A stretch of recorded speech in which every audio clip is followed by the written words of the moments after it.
উহারা প্রচার করুক হিংসা বিদ্বেষ আর নিন্দাবাদ, আমরা বলিব সাম্য শান্তি এক আল্লাহ জিন্দাবাদ। উহারা চাহুক সংকীর্ণতা পায়রার খোপ ডোবার ক্লেদ, আমরা চাহিব উদার আকাশ নিত্য আলোক প্রেম অভেদ। অভ্যাগত সুধীবৃন্দু, এবার সেই মাহেন্দ্রক্ষণ যার জন্য অধীর আগ্রহে আমরা সময়ের প্রিয় দায়ী কুরআন ও সুন্নাহর সহজ সরল মনোমুগ্ধকর বর্ণনাকারী। সমসাময়িক বিশ্বের অন্যতম ইসলামিক স্কলার, বাংলাদেশের তরুণ প্রজন্মের হৃদয়ের স্পন্দন, মুহতারাম শেখ ডক্টর মিজানুর রহমান আজহারি। আমরা শেখকে তাকবীর ধ্বনি দিয়ে মঞ্চে আমন্ত্রণ জানাবো। তাকবীর, লিল্লাহি তাকবীর, লিল্লাহি তাকবীর। ডক্টর মিজানুর রহমান আজহারি। আমরা মঞ্চ প্রস্তুতির জন্য কিছুটা সময় চেয়ে নিচ্ছি।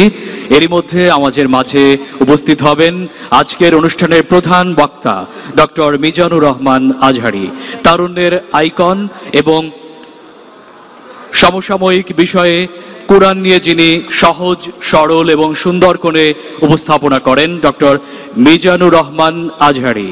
লিল্লাহি তাকবীর, লিল্লাহি তাকবীর, লিল্লাহি তাকবীর। অভ্যাগত সুধীবৃন্দু, আজকের প্রধান মেহমানকে ক্রেস্ট দিয়ে বরণ করে নিচ্ছেন চেয়ারম্যান গার্ডিয়ান রিসার্চ ফাউন্ডেশনের সম্মানিত খালিদ সাইফুল্লাহ বকশী। খালিদ সাইফুল্লাহ বকশী আজকের অনুষ্ঠানের প্রধান অতিথিকে, প্রধান বক্তাকে ক্রেস্ট দিয়ে বরণ করে নিচ্ছেন।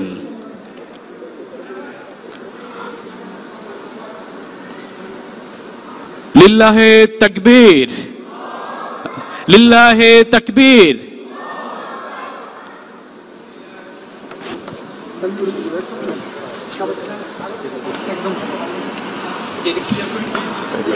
সম্মানিত সুধীবৃন্দু, এ পর্যায়ে সমসাময়িক বিশ্বের অন্যতম ইসলামিক স্কলার, বাংলাদেশের তরুণ প্রজন্মের হৃদয় স্পন্দন মোহতারাম শাইখ ডক্টর মিজানুর রহমান আজহারি আপনাদের সামনে মূল্যবান বক্তব্য নিয়ে আসছেন।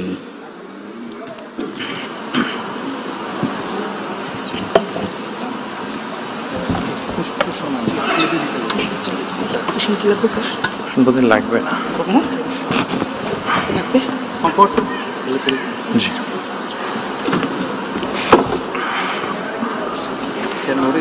না ঠিক আছে,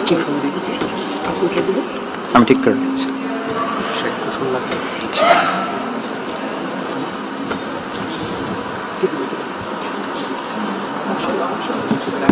আসসালামু আলাইকুম ওয়া রাহমাতুল্লাহি ওয়া বারাকাতুহু।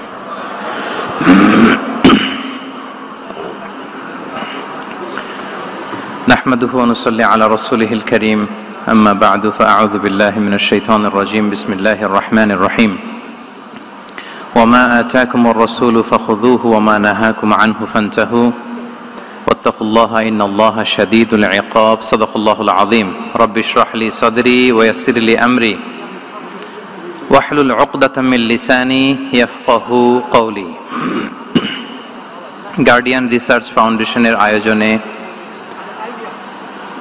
ইন্টারন্যাশনাল কনভেনশন হল বসুন্ধরায় আজকের এই ইসলামিক কনফারেন্স 2025-এ যারা উপস্থিত হয়েছেন তাদের সবাইকে জানাচ্ছি আন্তরিক শুভেচ্ছা এবং অভিনন্দন। আহলান ওয়া সাহলান ওয়া মারহাবান বিকুম ফি হাযাল লিকা আত-তাইয়িব আল মুবারাক।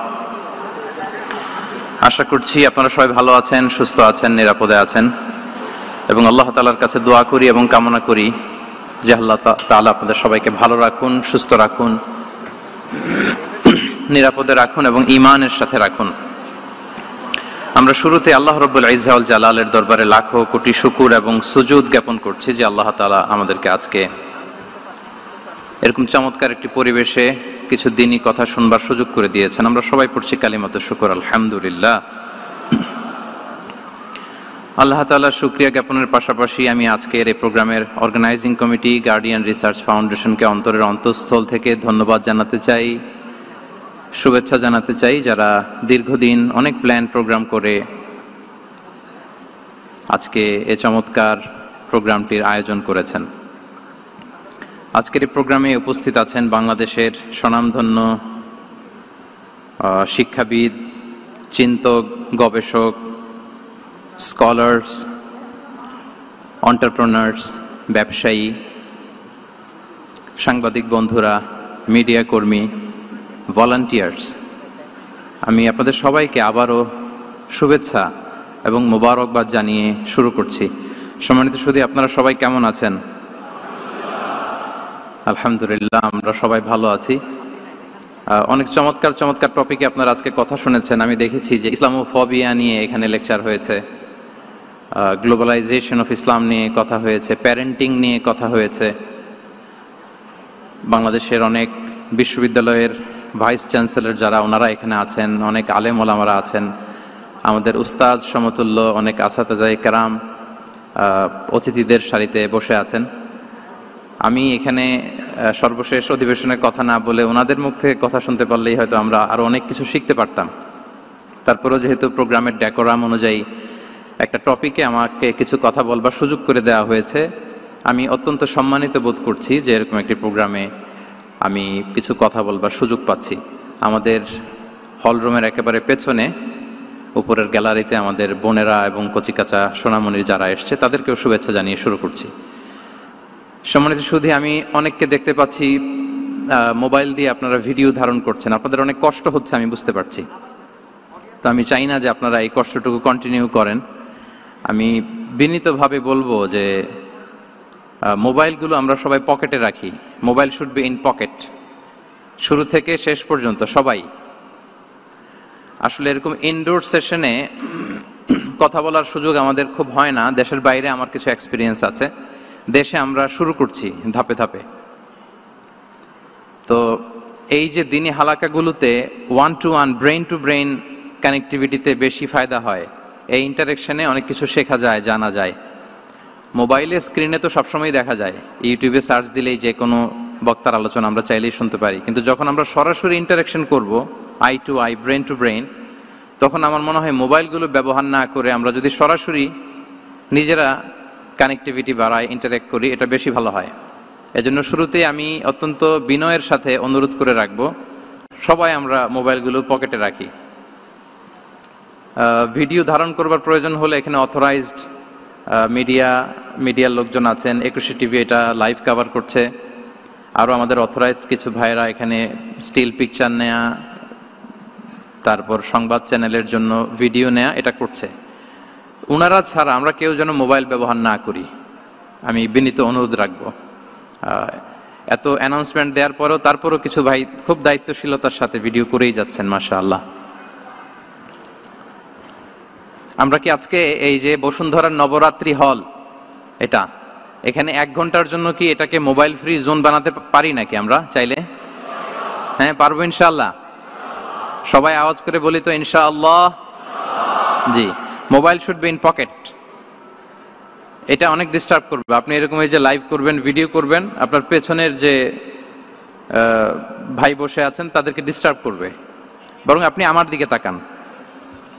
আর আমাকে আলহামদুলিল্লাহ বেশ লম্বা সময় দেয়া হয়েছে। আর আপনারা এখানে সবাই খুব ব্যস্ত, আপনাদের ব্যস্ততা মুখর মূল্যবান সময়গুলো থেকে স্যাক্রিফাইস করে আপনারা এসছেন।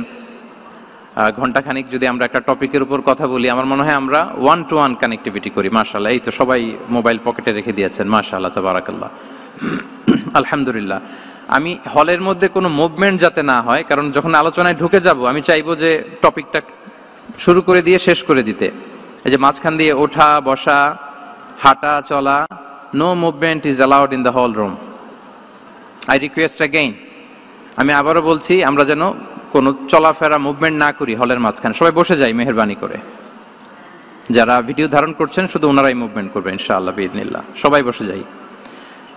সম্মানিত সুধী, ইনডোর হল রুমে কথা বলতে আমি খুব স্বাচ্ছন্দ্য বোধ করি, কারণ মাঠের প্রোগ্রামের আমাদের কিছু ব্যাড এক্সপিরিয়েন্স আছে। গত বছর 8টা বিভাগে 8টা প্রোগ্রাম করার সুযোগ আমার হয়েছিল। তো সেখানে যেটা হয়, লক্ষ লক্ষ মানুষের মিলন মেলা হয়, এত ক্রাউড হয়, সেখানে বসুন বসুন, থামুন, শান্ত হন, এগুলো বলতে বলতে আধা ঘন্টা চলে যায়।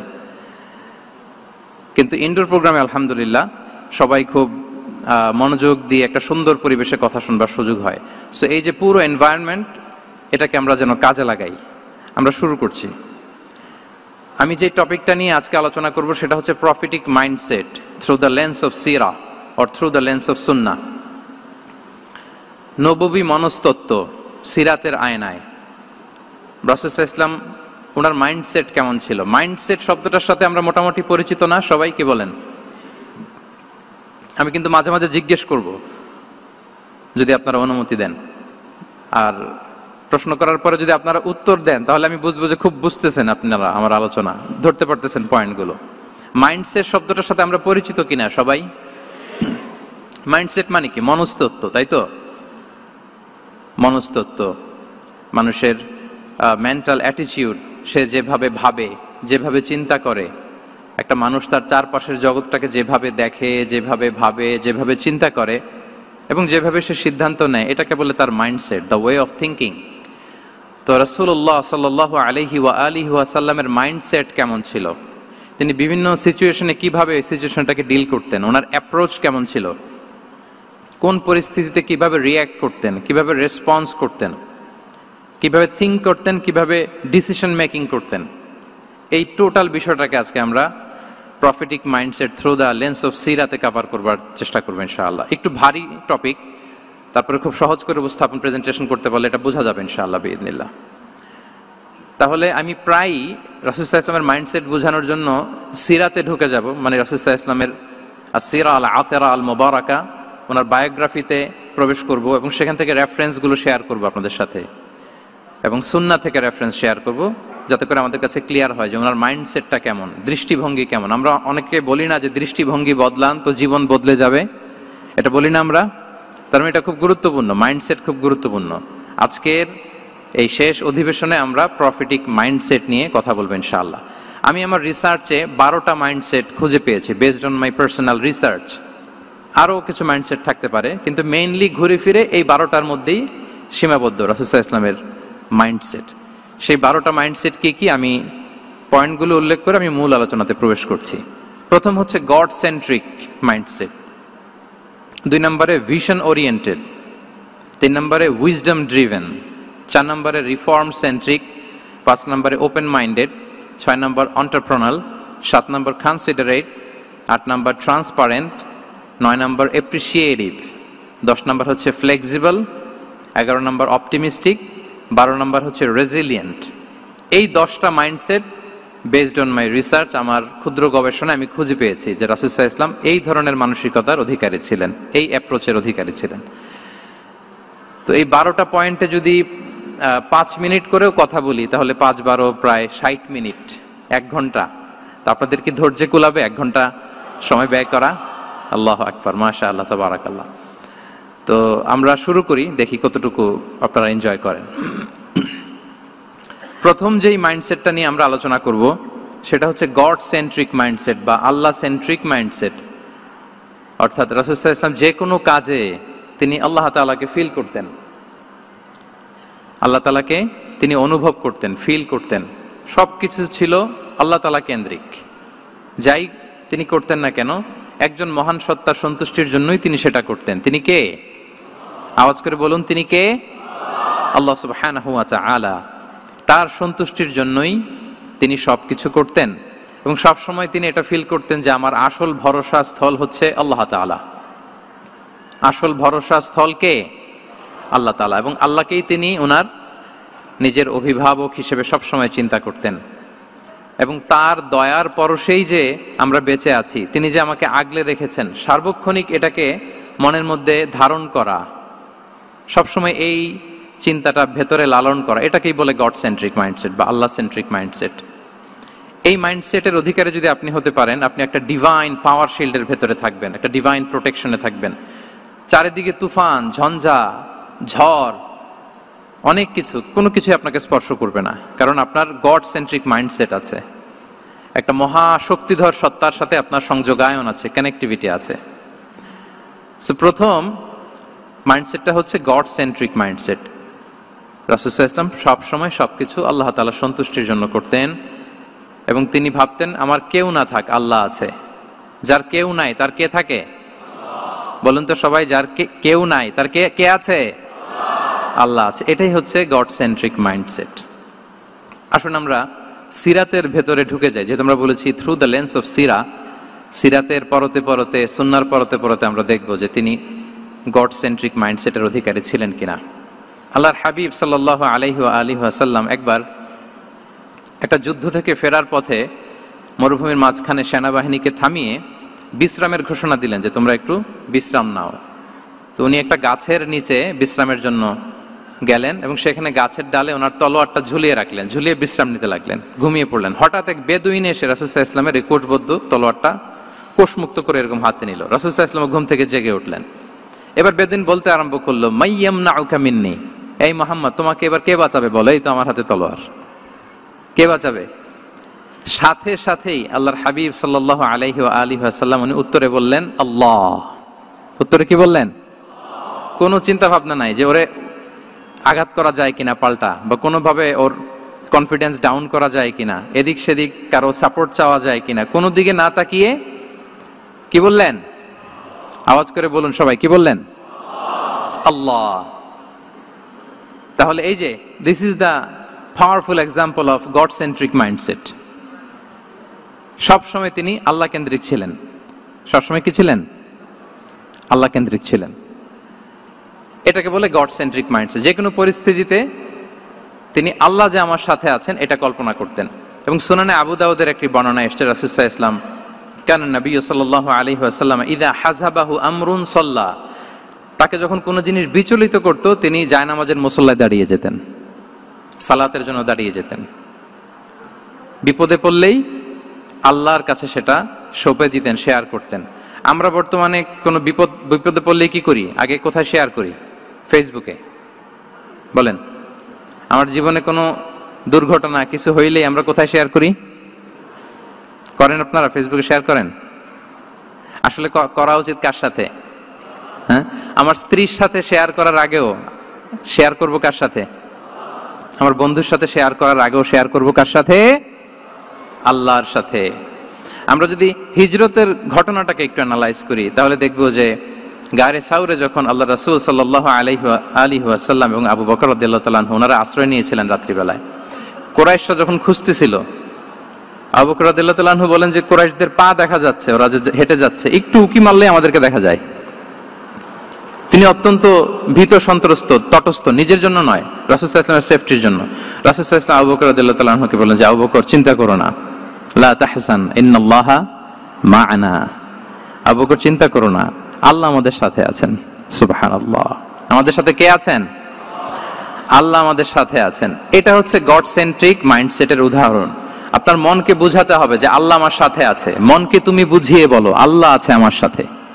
এই বাক্যটা মুখস্থ করা যাবে? মনকে তুমি বুঝিয়ে বলো আল্লাহ আছেন আমার সাথে। আপনার পুরো জীবনের সব কাজের সাথে যদি এই বাক্যটাকে মিলিয়ে ফেলতে পারেন দেখবেন যে কোনো কিছুই আপনার ক্ষতি করতে পারতেছে না। এটাকে বলে গড সেন্ট্রিক মাইন্ডসেট। আল্লাহ আমার সাথে আছেন, কেউ নাই কিন্তু আল্লাহ তাআলা আমার সাথে আছেন। এবং গড সেন্ট্রিক মাইন্ডসেটের সবচেয়ে বড় সুবিধা হচ্ছে আপনার মনে কখনো হতাশা কাজ করবে না, হতাশা বাঁধবে না, কারণ আপনার সাথে এক মহাশক্তিধরের কানেক্টিভিটি আছে। তিনি কে বলুন তো আওয়াজ করে? তিনি আল্লাহ। হতাশা আসবে না। এই যে আমাদের জাতীয় জীবনের এখন সবচাইতে বড় বড় সমস্যাগুলোর যদি আমরা লিস্ট করি, একটা বড় সমস্যা হচ্ছে ডিপ্রেশন, তাই না? আমরা ডিপ্রেশনে ভুগি না? আপনাদের ডিপ্রেশন হয় কখনো? আচ্ছা, ডিপ্রেশন কাকে বলে আগে বলে। ডিপ্রেশন হচ্ছে আপনার আর আপনার রবের মাঝে যে দূরত্ব, এটার নাম ডিপ্রেশন। আই রিপিট, আমার আর আমার রবের মাঝে যে গ্যাপ, আমাদের সম্পর্কের যে দূরত্ব, এটার নাম কি? ডিপ্রেশন। আপনি যত আল্লাহর সাথে সম্পর্ক জোরদার করতে পারবেন, ডিপ্রেশন আপনার থেকে দৌড়ে পালাবে। এজন্য আমাদের বিশ্বাসীদের জীবনে কোনো ডিপ্রেশন নাই। আছে? আমাদের ডিকশনারিতে কোনো ডিপ্রেশন আছে বলেন তো? আমাদের সাথে আল্লাহর সম্পর্ক কেমন বলেন? মজবুত? আলহামদুলিল্লাহ পড়ুন সবাই। তাহলে ডিপ্রেশন হচ্ছে আপনার আর আপনার রবের মাঝে যে দূরত্ব, এই দূরত্ব দূর করে দেন, ডিপ্রেশন আপনিই পালাবে। আচ্ছা, আমরা আরো কিছু সিরা থেকে ইনসিডেন্ট নিয়ে দেখি যে গড সেন্ট্রিক মাইন্ডসেটটা কেমন। দ্বিতীয় হিজরিতে যে বদরের যুদ্ধ হলো, সে বদরের যুদ্ধে ইবনে মাসউদ রাদিয়াল্লাহু তাআলা আনহু তিনি বর্ণনা করেন যে আল্লাহ রাসূল সাল্লাল্লাহু আলাইহি ওয়াসাল্লাম আগামীকাল যুদ্ধ, এর আগের দিন রাতে তিনি হাত তুলে এরকম দোয়া করতেছিলেন। আমরা তো এইভাবে দোয়া করি, আল্লাহর হাবিব সাল্লাল্লাহু আলাইহি ওয়া আলিহি ওয়াসাল্লাম তিনি দোয়া করতে করতে ইমোশনালি হাত এরকম উঁচু করে, হাত্তা ইউরা বায়াদু ইবতাইহি, বগলে শুভ্রতা দেখা যাচ্ছিল, উনি দোয়া করতেছিলেন আল্লাহুম্মা আনজিজ লি মা ওয়া'আতানি, আল্লাহুম্মা আতিনি মা ওয়া'আতানি, আল্লাহ তুমি যে বিজয় দিবে বলে প্রতিশ্রুতি করেছিল ওই বিজয় আমাদেরকে দাও, ওই ভিক্টরি আমাদেরকে দাও, দোয়া করছিলেন। সাইয়েদনা আলী রাদিয়াল্লাহু তাআলা আনহু উনি বর্ণনা করছেন যে বদরের যুদ্ধের আগের রাতে আমরা সবাই ঘুমোচ্ছিলাম, কিন্তু রাসূল সাল্লাল্লাহু আলাইহি ওয়াসাল্লামকে দেখলাম যে না, উনি হাত তুলে শুধু আল্লাহর কাছে কান্না করছেন, দোয়া করছেন। আবু বকর রাদিয়াল্লাহু তাআলা আনহু উনি বলেন যে আমি যে দেখলাম যে তিনি ফজর পর্যন্ত দোয়া চালিয়েই যাচ্ছিলেন, দোয়া চালিয়েই যাচ্ছিলেন, দোয়া কন্টিনিউ করছিলেন তিনি। এবং দোয়া করতে করতে রাসূল সাল্লাল্লাহু আলাইহি ওয়াসাল্লাম এতটাই ইমোশনাল হয়ে গেলেন যে ওনার গায়ের চাদরটা নিচে পড়ে গেল। আবু বকর রাদিয়াল্লাহু তাআলা আনহু যে বলেন ইয়া নবী আল্লাহ কাফাকা মুনাশাদাতুকা রাব্বাক ফাইন্নাহু সায়ুনজিজু লাকা মা ওয়া'দাক, হে নবী যথেষ্ট, এনাফ ইজ এনাফ, অনেক হয়েছে নবী, আন্না আর কাঁদতে হবে না, আপনার রব আপনাকে ভিক্টরি বা বিজয় দান করবে ইনশাআল্লাহ। তাহলে দেখেন যুদ্ধের আগের রাতে সেনাপ্রধান কি করে, এই কৌশল ওই কৌশল, কোন দিক দিয়ে অ্যাটাক করা যাবে, ওয়ার স্ট্র্যাটেজি ঠিক করে, তার সাথে যারা আছে তাদের সাথে পরামর্শ করে। কিন্তু রাসূল সাল্লাল্লাহু আলাইহি ওয়াসাল্লাম সব কিছু সেট করে দিয়ে কার সাথে কানেক্টিভিটি গড়েছেন বলুন তো? আল্লাহর সাথে। This is called god centric mindset, আল্লাহ সেন্ট্রিক মাইন্ডসেট। আমার হৃদয়টা সবসময় কার সাথে জুড়ে থাকবে? আল্লাহর সাথে, কারণ উনি ছাড়া আমার কোনো ঠিকানাই নাই। এই যে একটা নাশিদ বাংলাদেশে আমি শুনেছিলাম, তুমি ছাড়া প্রভু আমি, শুনেছেন আপনারা? ঠিকানাবিহীন। এটাও মনে রাখতে হবে, মনকে তুমি বুঝিয়ে বলো আল্লাহ আছে আমার সাথে, এটাও যেমনি আমরা মনে রাখবো, এই বাক্যটা মনে রাখতে হবে যে প্রভু তুমি ছাড়া আমি, হ্যাঁ বলতে চান না কেন, তুমি ছাড়া আমি ঠিকানাবিহীন, উনি ছাড়া আমার কোনো ঠিকানাই নাই। তাহলে এই মেন্টালিটি যদি আমরা ধারণ করতে পারি, এটাকে বলে গড সেন্ট্রিক মাইন্ডসেট। তাহলে রাসূলুল্লাহ সাল্লাল্লাহু আলাইহি ওয়া আলিহি ওয়াসাল্লামের যে 12টা মাইন্ডসেটের কথা আমরা বলেছি, তার প্রথমটা হচ্ছে গড সেন্ট্রিক। প্রথমটা কি? সবাই বলুন আওয়াজ করে, প্রথমটা কি? মাশাআল্লাহ। আমি শেষে আবার জিজ্ঞেস করব যে কারা কারা বলতে পারেন দেখি। তাহলে একটা কভার করলাম। আল্লাহ তাআলা আমাদেরকে গড সেন্ট্রিক মাইন্ডসেট দান করুক। আমরা যে কোনো পরিস্থিতিতে যেভাবেই থাকি না কেন, আমরা বিপদে আপদে সবসময় ভরসা রাখবো কার উপর? এটাই হচ্ছে গড সেন্ট্রিক বা আল্লাহ সেন্ট্রিক মাইন্ডসেট। আচ্ছা, 2 নাম্বার মাইন্ডসেট হচ্ছে vision oriented mindset. Vision oriented mindset মানে হচ্ছে যার মধ্যে দূরদর্শিতা আছে, ফার সাইটেডনেস আছে, who can anticipate the future, যে ভবিষ্যৎ আগাম অনুমান করে ফেলতে পারে, সামনের পরিস্থিতিকে আগাম অনুমান করতে পারার যে যোগ্যতা বা দীর্ঘমেয়াদী চিন্তা করতে পারার যে ক্যাপাসিটি, এটাকে বলে ভিশন ওরিয়েন্টেড মাইন্ডসেট। এটা আল্লাহ রাসূল সাল্লাল্লাহু আলাইহি ওয়া আলিহি ওয়াসাল্লামকে আল্লাহ তাআলা দান করেছেন। উনি ভবিষ্যৎকে আগাম বুঝতে পারতেন, আগাম অনুমান করতে পারতেন, এবং সে অনুযায়ী তিনি স্ট্র্যাটেজি, প্ল্যান, পরিকল্পনা এটা তিনি সাজাতে পারতেন। এটাকে বলে ভিশন ওরিয়েন্টেড মাইন্ডসেট। এবার আসুন আমরা সিরাতের কিছু ইনসিডেন্টকে সামনে নিয়ে আসি যে তিনি কিরকম ভিশন ওরিয়েন্টেড মাইন্ডসেটের অধিকারী ছিলেন। আমরা সবাই হুদাইবিয়ার ঘটনা জানি না? কত হিজরিতে ঘটেছিল বলুন তো সবাই? হ্যাঁ, কত? 6ষ্ঠ হিজরিতে। লাকাদ সাদাকাল্লাহু রাসূলাহুর রুইয়া বিল হক লা তাদখুলুন্নাল মাসজিদাল হারামা ইনশাআল্লাহু আমিনিন। রাসূল সাল্লাল্লাহু আলাইহি ওয়াসাল্লাম 6ষ্ঠ হিজরিতে মদিনায় স্বপ্নে দেখলেন যে তিনি উমরা করতে যাচ্ছেন। তো নবীদের স্বপ্ন এটা কেবল স্বপ্ন নয়, এটা আল্লাহর পক্ষ থেকে ওয়াহি, রেভেলেশন, ওয়াহি। তো সেই হিসেবে তিনি 1400 সাহাবা নিয়ে উমরা করতে চলে গেলেন মক্কায়, কিন্তু মক্কাবাসী ঢুকতে দিল না, থামিয়ে দেয়া হলো। তো তখন একটা চুক্তি হয়েছিল, ভাইজান mobile should be in pocket. এই যে আপনি বলেছিলাম যে অডিয়েন্সে আমরা কেউ ভিডিও ধারণ করব না ইনশাআল্লাহ, আপনারা কথা দিয়েছিলেন আমরা 1 to 1 brain to brain connection করব, ভিডিও করবেন না প্লিজ।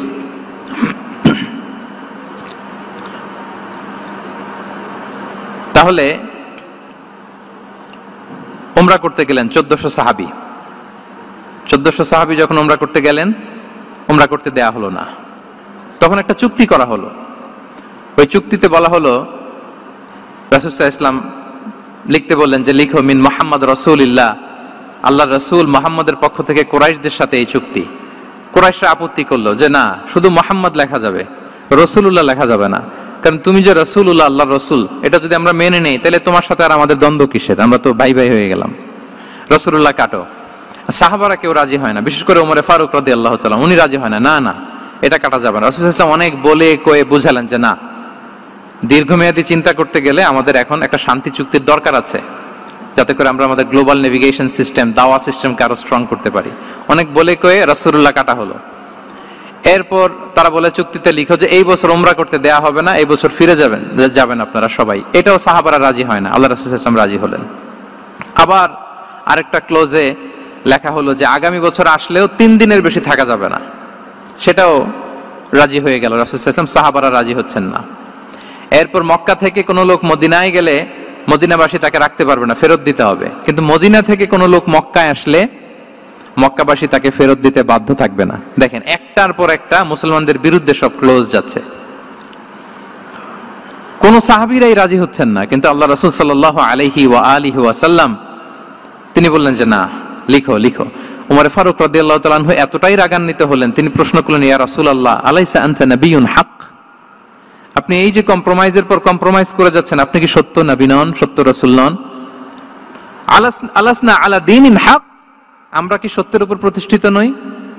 আলাইসাল কুরআনু কিতাবুন হক, তো সব যদি সত্য হয় আপনি কেন এগুলো মানছেন? রাসূল সাল্লাল্লাহু আলাইহি ওয়াসাল্লাম বললেন যে ওমর, তুমি বাদ সেদো না, মেনে নাও। মেনে নিলেন, এবং এই মেনে নেওয়াটাকে আল্লাহ ভিক্টরি বলে ঘোষণা দিলেন, বিজয় বলে। আল্লাহু আকবার। ইন্না ফাতাহনা লাকা ফাতহাম মুবিনা। এবং হুদাইবিয়ার এই সন্ধি থেকেই বেসিকলি মক্কা বিজয় ওইদিকে ত্বরান্বিত হয়েছে গতি প্রবাহটা। কারণ রাসূল সাল্লাল্লাহু আলাইহি ওয়াসাল্লাম অনেক দূর দেখেছেন, সাহাবারাই সামনের কিছু বিষয়ে তারা খেয়াল করছেন, কিন্তু রাসূলুল্লাহ সাল্লাল্লাহু আলাইহি ওয়া আলিহি ওয়াসাল্লাম তিনি অনেক দূর দেখতে পাচ্ছেন। আচ্ছা বলেন, 3 তলার উপর থেকে একজন একটা ভিউ দেখতে পায়, আর 30 তলা উপর থেকে আরেকজন একটা কন্ডোমিনিয়ামের উপর থেকে একটা পানোরামিক ভিউ দেখতে পায়, দুইজনের ভিউ দেখা কি একরকম হয়? বলেন, একরকম হবে? কখনোই হবে না। তাহলে 30 তলার উপর থেকে যিনি দেখবে তিনি একটা পানোরামিক ভিউ দেখবে, দ্য টোটাল সিনারিও তার কাছে ক্রিস্টাল ক্লিয়ার হবে, যেটা সাহাবা রিদওয়ানুল্লাহি তাআলা আলাইহিম আজমাইন ওনাদের কাছে ক্লিয়ার ছিল না। এবং ঠিকই এই যে এটা তো বেশি দিন স্থায়ীও হয়নি, 6ষ্ঠ হিজরি থেকে 8ম হিজরি, মাত্র 3 বছরের ব্যবধানে রাসূল সাল্লাল্লাহু আলাইহি ওয়াসাল্লাম যত রিজিওনাল সুপার পাওয়ার ছিল, ওয়ার্ল্ড সুপার পাওয়ার ছিল, পার্সিয়ান এম্পায়ার, তারপর Roman empire, Byzantine empire, Egyptian empire, সব এম্পায়ারদের কাছে চিঠি পাঠিয়েছেন, সালামুন আলা মান ইত্তাবা আল হুদা আসলিম তাসলাম। এবং ইসলামের এক্সপান্ড হয়েছে, ওনার গ্লোবাল নেভিগেশন সিস্টেম উনি চালু করেছেন। এর কারণ কি? উনি ছিলেন ভিশন ওরিয়েন্টেড মাইন্ডসেটের অধিকারী, দূরদর্শী, অনেক দূর দেখতে পেতেন, অনেক দূর তিনি দেখতে পেতেন, দীর্ঘমেয়াদী তিনি পরিকল্পনা করতে পারতেন। এটা হচ্ছে ভিশন ওরিয়েন্টেড মাইন্ডসেট যারা হয় তাদের ক্যারেক্টারিস্টিক্স বা ফিচার। আরো একটা উদাহরণ দেই, আপনারা কি বলতে পারেন যে আবিসিনিয়াতে নবুয়তি কত সালে সাহাবারা হিজরতে গিয়েছিল? বলতে পারবেন কেউ? হ্যাঁ, নবুয়তি কত সালে? 5ম সালে। হ্যাঁ, নবুয়তি 5ম বছর ওনারা আবিসিনিয়াতে, বর্তমানে যেটা ইথিওপিয়া বা ইরিত্রিয়া, সেখানে সাহাবারা হিজরতে গিয়েছিলেন। এবং আবিসিনিয়াতে এই যে হিজরতে গেল, তারা সবাই মিলে ফিরে এসেছিল মদিনায় কবে? এটা কি কেউ জানেন? যদি কেউ জানেন হাত তুলে আওয়াজ করে একটু বলতে হবে, একটু ইন্টারেক্টিভ সেশন হোক দেখি। আবিসিনিয়ায় যারা হিজরতে গিয়েছিলেন সব শেষে দল বল সহ সবাই পার্মানেন্টলি মদিনায় শিফট করেছেন কবে? জি, আল্লাহু আকবার, মাশাআল্লাহ মাশাআল্লাহ। বসুন। খায়বার বিজয়ের দিন এসেছিলেন। আবিসিনিয়াতে যারা হিজরতে গিয়েছিলেন তারা মদিনায় ব্যাগ এন্ড ব্যাগেজ সবকিছু নিয়ে খায়বার বিজয়ের সময়, মানে 7ম হিজরিতে এসেছিলেন। তো রাসূল সাল্লাল্লাহু আলাইহি ওয়াসাল্লাম যখন মক্কা থেকে মদিনায় হিজরত করলেন, সব সাহাবারা মদিনায় চলে আসছেন। মদিনায় এখন একটা ইসলামিক সোসাইটি, ইসলামিক স্টেট। বদরের যুদ্ধে মুসলমানদের বিজয়, খন্দকে বিজয়, খন্দক তো 5মে। তারপরে ওনারা কেন আসে না বলেন তো? আসেনি। 7ম হিজরিতে এসেছেন, জাফর রাদিয়াল্লাহু তাআলা আনহুর নেতৃত্বে, সাইয়েদনা আলী রাদিয়াল্লাহু তাআলা আনহুর আপন ভাই, বড় ভাই, ওনার নেতৃত্বে যখন 7ম হিজরিতে প্রায় ওখানে যাওয়ার 15 বছর পর যখন তারা সবাই ফিরলেন, রাসূল সাল্লাল্লাহু আলাইহি ওয়াসাল্লাম এত খুশি হলেন, তিনি বললেন, মা আদরি বিআইহিমা আনা আফরাহ বিফাতহি খাইবার আও বিকুদুমি জাফর। আমি কোনটাতে বেশি খুশি আজকে আমি জানি না, খায়বার বিজয়ে বেশি খুশি না আমার ভাই জাফরকে পেয়ে বেশি খুশি। আল্লাহু আকবার, এত খুশি হয়েছিলেন। তো এখন এমনি তো মনে প্রশ্ন জাগে যে রাসূল সাল্লাল্লাহু আলাইহি ওয়াসাল্লাম যখন মদিনায় চলে আসলেন, কোরআনের আয়াতগুলো নাজিল হয়, সালাত ফরজ হলো, জাকাত আসলো, সব হলো, একটার পর একটা হচ্ছে, ইসলামিক স্টেট, তো ওনারাই কেন আবিসিনিয়াতে পড়ে আছেন? প্রশ্ন জাগে না? ওই সময় একটা ক্রাইসিস মোমেন্ট ছিল, তখন ওনারা গিয়েছিল আবিসিনিয়াতে, কিন্তু আসে না কেন? ওনারা এসেছেন 7ম হিজরিতে। এর কারণ আবিসিনিয়ায় কিছু মুসলিমদেরকে রেখে দেওয়া, এটা রাসূলুল্লাহ সাল্লাল্লাহু আলাইহি ওয়াসাল্লামের প্ল্যান বি ছিল। কি ছিল? Plan B. রাসূলুল্লাহ সাল্লাল্লাহু আলাইহি ওয়াসাল্লাম অপেক্ষা করছিলেন যে মদিনাকে প্রথমে ইন্টারনাল যত থ্রেট আছে এগুলো থেকে মুক্ত করতে হবে, এরপরে মদিনাকে যত এক্সটার্নাল থ্রেট আছে এগুলো থেকে মুক্ত করতে হবে। সব যখন মুক্ত করে উনি দেখলেন যে না, মদিনা সেফ জোন, এখন আর আলাদা একটা বেজ, একটা এক্সট্রা সেফ জোন বা এডিশনাল বেজ আমার কোথাও দরকার নাই, তখনই তিনি লোক পাঠালেন যে যাও, জাফরের নেতৃত্বে আবিসিনিয়ায় যারা হিজরত করেছে তারা সবাই মদিনায় চলে আসো। সুবহানাল্লাহ বিহামদি। তাহলে একটা প্ল্যানে কাজ করতেন না। আমরা তো এরকম করি, একটাই প্ল্যান। প্ল্যান কয়টা? এটা যদি ওয়ার্ক না করে শেষ, আমু নাই, সালাও নাই। কিন্তু রাসূলুল্লাহ সাল্লাল্লাহু আলাইহি ওয়া আলিহি ওয়াসাল্লামের প্ল্যান এ ছিল, প্ল্যান বি ছিল, প্ল্যান সি ছিল। প্ল্যান এ ওয়ার্ক না করলে প্ল্যান বি তে যেতেন, বি ওয়ার্ক না করলে সি তে যেতেন, এইভাবে তিনি কাজ করতেন। তাহলে এটা হচ্ছে বেসিক্যালি ভিশন ওরিয়েন্টেড মাইন্ডসেটের অধিকারী যারা, তারা এটা করে, যারা ফিউচারকে অ্যান্টিসিপেট করতে পারে, আগাম অনুভব করতে পারে যে কি হতে পারে সামনে। এই যে বাংলাদেশের বিভিন্ন প্ল্যান পরিকল্পনায় আমরা দেখা যায় যে এখান দিয়ে একটা ব্রিজ করে পরে ভাঙতে হয়, রাস্তা একটা তৈরির পরে ভাঙতে হয়, কোথায় এক টানেল হয়ে আছে প্রতি মাসে মাসে এখন লস হয়, তারপর 1 ঘন্টা বৃষ্টি হলে পুরো ঢাকা শহর এটা বন্যা হয়ে যায়। এগুলো হচ্ছে একাধিক প্ল্যান না থাকা, ভিশনারি অ্যাটিটিউডের অধিকারী না হওয়ার কারণে এই ঝামেলাগুলো আমাদের হচ্ছে। তো প্রফেটিক সিরার এই প্রফেটিক মাইন্ডসেট থেকে আমাদের নেয়ার বিষয় হচ্ছে এটা, যে আমাদেরকে ভিশনারি অ্যাটিটিউডের হতে হবে। রাসূলুল্লাহ সাল্লাল্লাহু আলাইহি ওয়াসাল্লাম ভিশন ওরিয়েন্টেড মেন্টালিটির ছিলেন। আগাম, আজ থেকে 50 বছর পরে বাংলাদেশে কি ক্রাইসিস হতে পারে, আজ থেকে ঠিক 100 বছর পরে বাংলাদেশে কি হতে পারে, ওই রোড ম্যাপকে সামনে রেখে আমাদেরকে প্ল্যান করতে হবে। এটাকে বলে ভিশন ওরিয়েন্টেড মাইন্ডসেটের অধিকারী হওয়া। তাহলে 12টা মাইন্ডসেটের কয়টা আমরা কভার করলাম বলেন তো? প্রথমটা কি ছিল? গড সেন্ট্রিক বা আল্লাহ সেন্ট্রিক। দ্বিতীয়টা ভিশন ওরিয়েন্টেড মাইন্ডসেট। 3 নাম্বার হচ্ছে wisdom driven mindset. Wisdom, wisdom মানে হচ্ছে প্রজ্ঞা। প্রজ্ঞা কি? জ্ঞান আর কমন সেন্স দুইটা একসাথে হইলে ওটারে প্রজ্ঞা বলে। when the knowledge and common sense join together it reflects as wisdom। আপনার জ্ঞান এবং আপনার কমন সেন্স একসাথে হইলে ওটা উইজডম হয়ে যায়। রাসূল সাল্লাল্লাহু আলাইহি ওয়াসাল্লাম ছিলেন প্রজ্ঞায় সমৃদ্ধ এক মননের অধিকারী। ওনার সব কিছুতেই প্রজ্ঞা ছিল, প্রজ্ঞা ছিল। উইজডম ইন গিভিং অ্যাডভাইস, উপদেশ দেওয়ার সময় ছিল প্রজ্ঞা। Wisdom in policy making, policy making এর সময় সেখানে প্রজ্ঞা ছিল। Wisdom in action strategic plan, কোন স্ট্র্যাটেজিক প্ল্যানের ক্ষেত্রে প্রজ্ঞা ছিল। রাসূল সাল্লাল্লাহু আলাইহি ওয়াসাল্লাম একই প্রশ্নের উত্তর এক একজনকে এক এক ভাবে দিতেন। অনেক সাহাবারা জিজ্ঞেস করতেন যে রাসূলুল্লাহ একই প্রশ্ন, একে বললেন এইটা, ওরে বললেন ওইটা, ওরে বললেন আরেকটা, এটা কেন? তো রাসূল সাল্লাল্লাহু আলাইহি ওয়াসাল্লাম বললেন যে আমি জানি ওর কিসে ঘাটতি, আমি জানি ওর কি প্রয়োজন, আমি জানি ওকে কোন নাসিহাটা দিলে কাজ করবে, ফলে এক একজনকে আমি এক এক ভাবে ক্লারিফাই করেছি। আল্লাহু আকবার। This is called wisdom. আচ্ছা, উইজডম, রাসূল সাল্লাল্লাহু আলাইহি ওয়াসাল্লাম যে উইজডম ড্রিভেন মাইন্ডসেটের অধিকারী ছিলেন, এটার কয়েকটা এক্সাম্পল আমরা সিরাত থেকে দেখি। মক্কা বিজয় হয়েছে কত হিজরিতে? কত?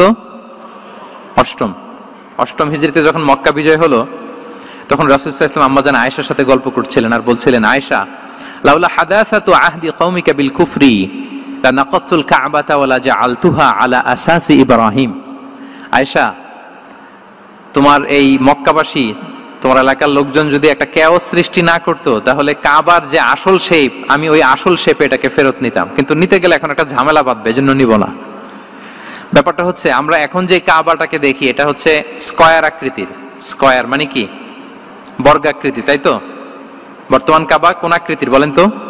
একটা বড় কিউবের সাইজ না? দূর থেকে দেখলে মনে হয় একটা বড় কিউবের সাইজ, কিউবের আকৃতি মানে স্কয়ার, চতুর্ভুজ। কিন্তু সাইয়েদনা ইব্রাহিম আলাইহিস সালাম যে কাবা নির্মাণ করেছিলেন এটা কিন্তু এরকম কিউব ছিল না, ওটা ছিল রেক্ট্যাঙ্গেল।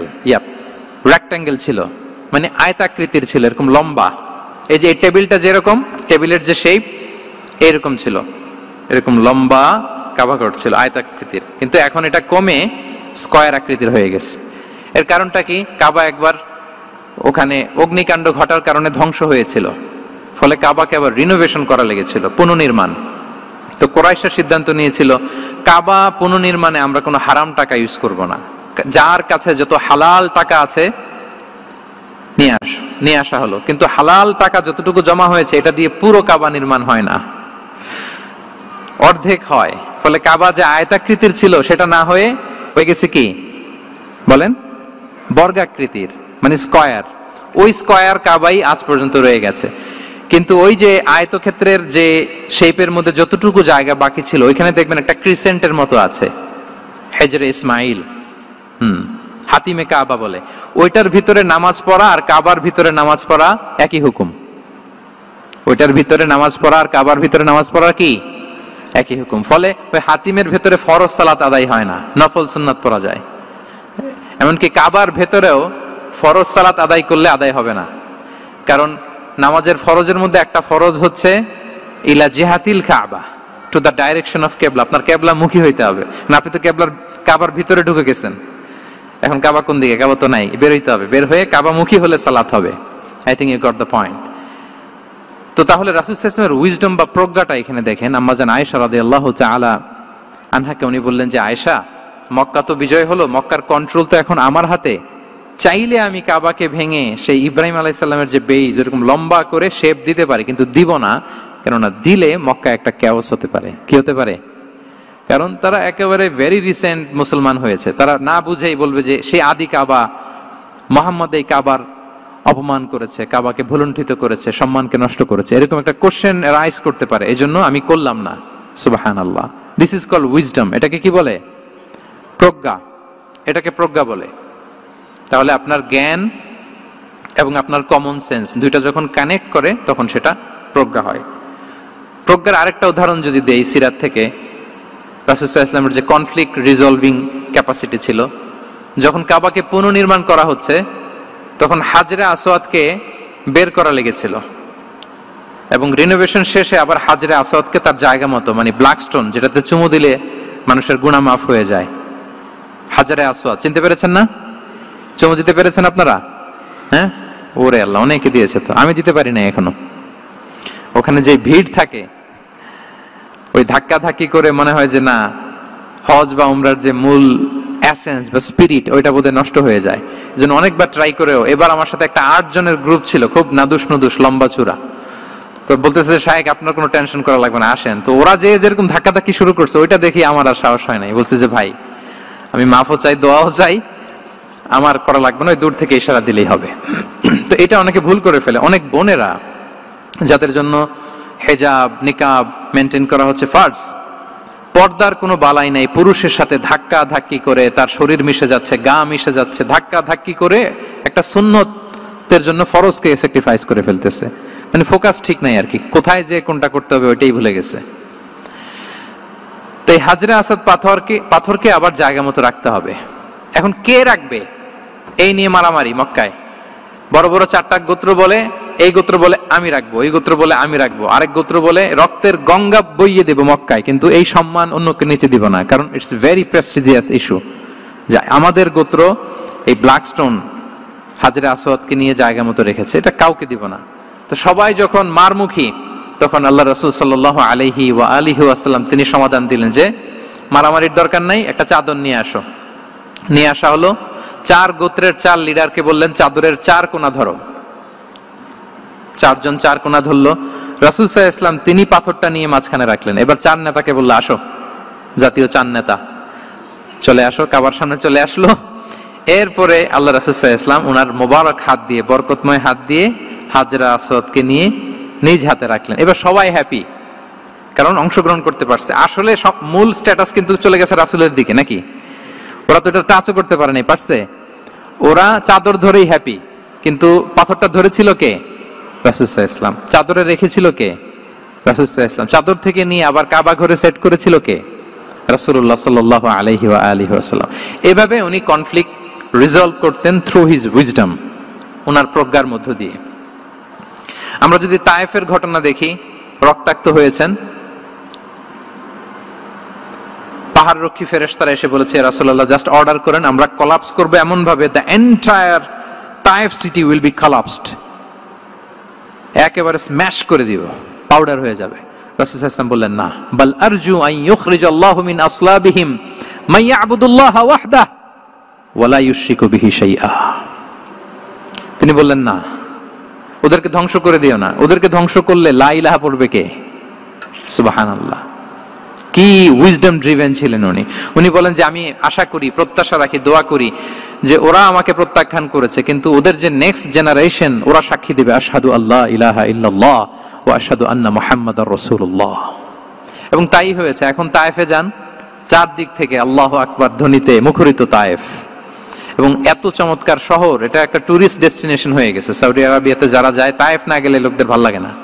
ঠান্ডা, সবুজ শ্যামল, রেইনফল হয়, ফলমূল পাওয়া যায়। আব্দুল্লাহ ইবনে আব্বাস রাদিয়াল্লাহু তাআলা আনহুর স্মৃতিধন্য মসজিদ আছে, অনেকগুলো ইউনিভার্সিটি আছে, ইসলামিক ইনস্টিটিউশন আছে। এই যে নয়নাভিরাম তায়েফ, এটা রাসূল সাল্লাল্লাহু আলাইহি ওয়াসাল্লামের উইজডমের ফসল, ঠিক কিনা বলেন?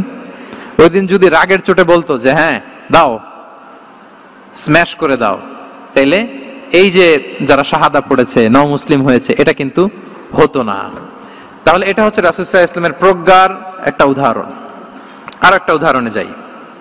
রাসূল সাল্লাল্লাহু আলাইহি ওয়াসাল্লাম যখন আকাবার দ্বিতীয় শপথ করে ফেললেন ইয়াসরিববাসীর সাথে, তখনও মদিনা হয়নি, তো তখন মদিনাবাসী বলল যে ইয়া রাসূলুল্লাহ, আপনি তো এখনো হিজরত করবেন না, তো আমাদেরকে কোরআন শিখাবে কে, সালাত শিখাবে কে? আপনি একজন দায়ী পাঠান, আমাদের সাথে একজন টিচার দেন। রাসূল সাল্লাল্লাহু আলাইহি ওয়াসাল্লাম তখনও মদিনাতে হিজরতে যাননি, আমাদের সাথে একজন দায়ী পাঠাবেন। তো রাসূল সাল্লাল্লাহু আলাইহি ওয়াসাল্লাম একজনকে দায়ী হিসেবে পাঠিয়েছিলেন। বলেন ওই দায়ীর নাম কি? কি নাম?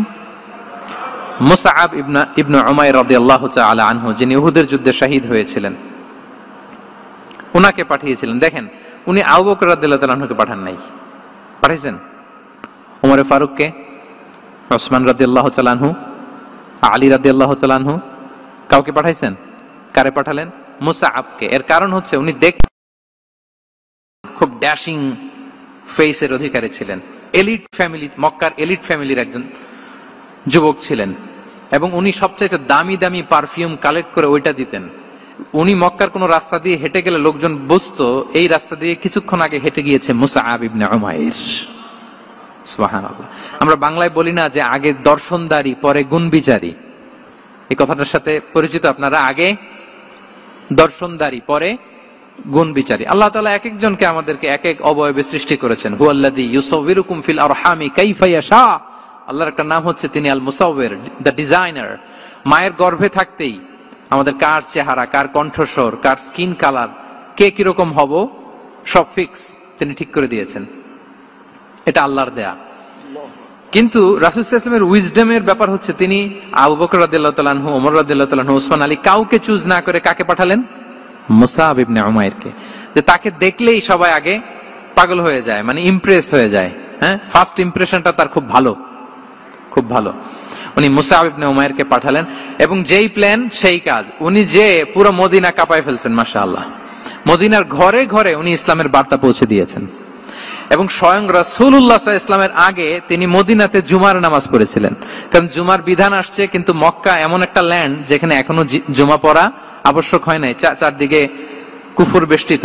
তো রাসূল সাল্লাল্লাহু আলাইহি ওয়াসাল্লাম লোক পাঠিয়েছেন যে জুমার বিধান এসছে, মুসাব তুমি কিন্তু মদিনায় যারা আছে তাদেরকে নিয়ে জুমা পড়ে ফেলো। তো মুসাব রাদিয়াল্লাহু তাআলা আনহু স্বয়ং রাসূলুল্লাহ সাল্লাল্লাহু আলাইহি ওয়াসাল্লামের আগে রাসূল সাল্লাল্লাহু আলাইহি ওয়াসাল্লামের পারমিশন নিয়ে মদিনাতে জুমা কায়েম করে ফেলছে। সুবহানাল্লাহ। এত আস্তে বললে হবে? সুবহানাল্লাহি ওয়া বিহামদিহি। দেখেন, উইজডম ড্রিভেন পার্সোনালিটির অধিকারী ছিলেন, প্রজ্ঞার অধিকারী ছিলেন, অন্য কাউকে পাঠাননি। কাকে পাঠিয়েছেন? মুসআব ইবনে উমাইর। তাহলে উনি যেই কাজটাই করতেন, যেটা বলতেন, যেটাতে এঙ্গেজ হতেন, এর নেপথ্যে প্রজ্ঞা ছিল। কি ছিল ভাই? উইজডম ছিল। আল্লাহ যেন সেই উইজডম আমাদেরকে দান করেন, আল্লাহ যেন সেই প্রজ্ঞা দিয়ে আমাদেরকে সমৃদ্ধ করেন। আমরা সবাই পড়ি আমিন। তাহলে কয়টা গেল? 3টা। 4 নাম্বার হচ্ছে রিফর্ম সেন্ট্রিক মাইন্ডসেট, মানে রাসূল সাল্লাল্লাহু আলাইহি ওয়াসাল্লাম সংস্কারবাদী ছিলেন আর কি। ভুলভাল দেখলে রিফর্ম করতেন, ইসলাহ করতেন, সংস্কার। এখন তো এই যে অনেকগুলো সংস্কার কমিটি হলো দেখলাম বাংলাদেশে, খুব সুন্দর, বিভিন্ন বিষয়ে সংস্কার হচ্ছে।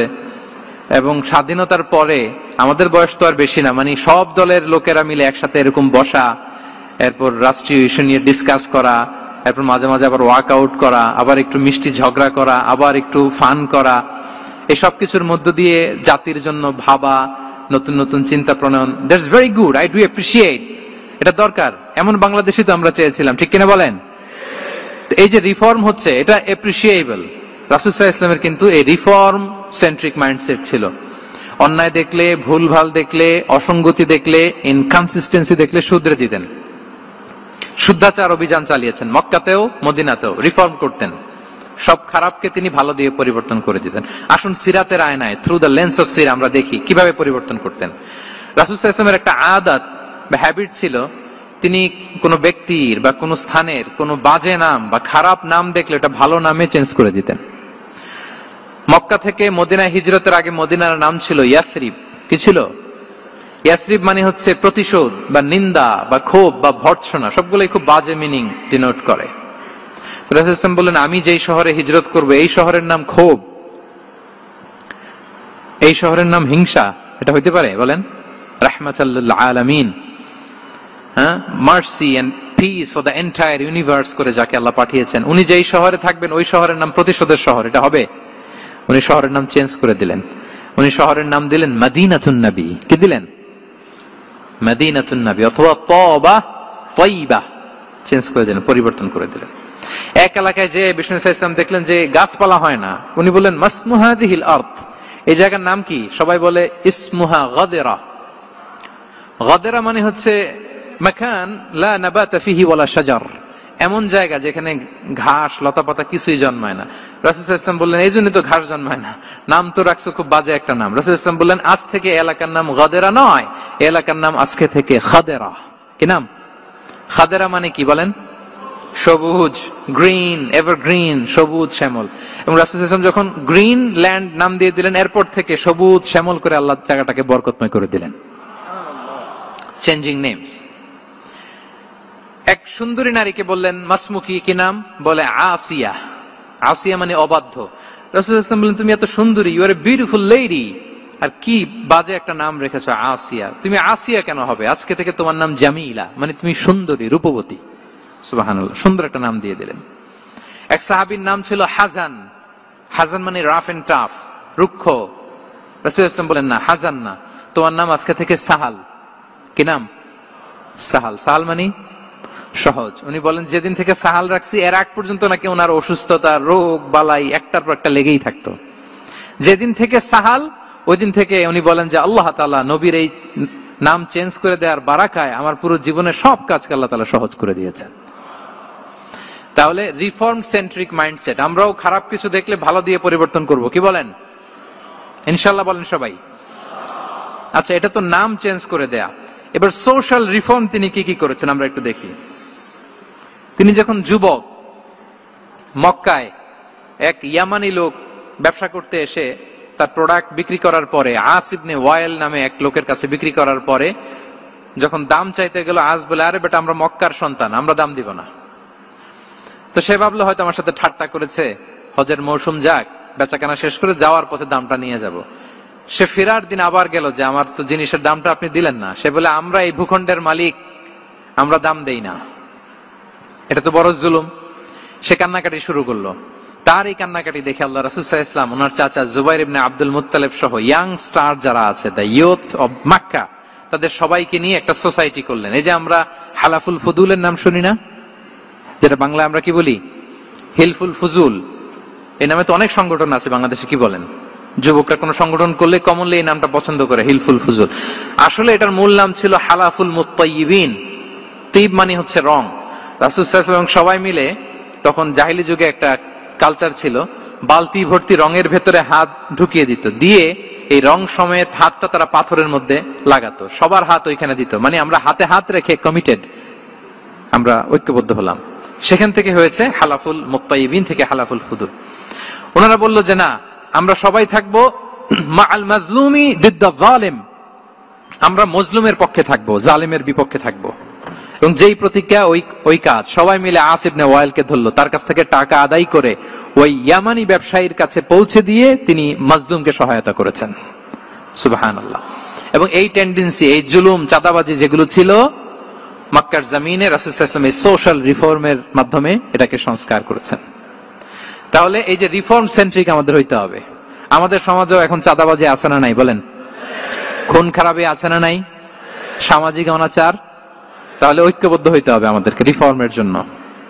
যুবক যারা আমরা আছি, যাদেরকে আল্লাহ আমাদের বলার সুযোগ দিয়েছে, লেখার সুযোগ দিয়েছে, ফিল্ডে কাজের সুযোগ দিয়েছে, আমরা সবসময় মজলুমের পক্ষে থাকবো, আমরা সবসময় জালেমের বিপক্ষে থাকবো। আমাদের নীরবতা আর আমাদের নিশ্চুপ থাকাই জালিমদেরকে আরো বড় বড় জালিম বানিয়েছে। এজন্য নাহনু মাআল মাজলুম দিদ্দাল জালিম, এটা হচ্ছে আমাদের স্লোগান। আমরা কাদের সাথে? মজলুমের সাথে। আওয়াজ করে বলেন, কার সাথে? ইত্তাকু দাওয়াতাল মাজলুম। রাসূলুল্লাহ সাল্লাল্লাহু আলাইহি ওয়াসাল্লাম বলেন, তোমরা মাজলুমের কান্নাকে ভয় করো, কেননা মাজলুমের কান্না আর আল্লাহর মাঝে কোনো ফারাক থাকে না, কোনো পর্দা থাকে না, বদদোয়া করলেই কবুল হয়ে যায়। তাহলে এভাবে রাসূলুল্লাহ সাল্লাল্লাহু আলাইহি ওয়া আলিহি ওয়াসাল্লাম তিনি সোশ্যাল রিফর্ম করেছেন। আমরা যদি ওনার পলিটিক্যাল রিফর্মের দিকে তাকাই, তাহলে দেখব যে আমরা যদি কনস্টিটিউশন অফ মদিনার কথা বলি, মদিনার কনস্টিটিউশন, এটা কিন্তু রাসূল সাল্লাল্লাহু আলাইহি ওয়াসাল্লাম করেছেন। মদিনা চার্টার, এত চমৎকার চার্টার পৃথিবী আর দেখেনি। ওইটা থেকেই এখন সব গোটা বিশ্বের সংবিধান। এই যে আমাদের সংবিধান সংস্কার কমিশন আছে না একটা, নিশ্চয়ই তারা ওইটা থেকে অনেক বেনিফিটেড হতে পারবেন। আমাদের যে মদিনা চার্টার রাসূল সাল্লাল্লাহু আলাইহি ওয়াসাল্লাম নিজে করা, এবং এটা একটা ইনক্লুসিভ চার্টার ছিল। মুসলিম, পেগানস, জুইশ, সব ধর্মের মানুষকে নিয়ে তিনি মদিনাতে ওয়ান উম্মাহ ঘোষণা দিয়েছিলেন। ওয়ান উম্মাহ, উই আর ওয়ান উম্মাহ।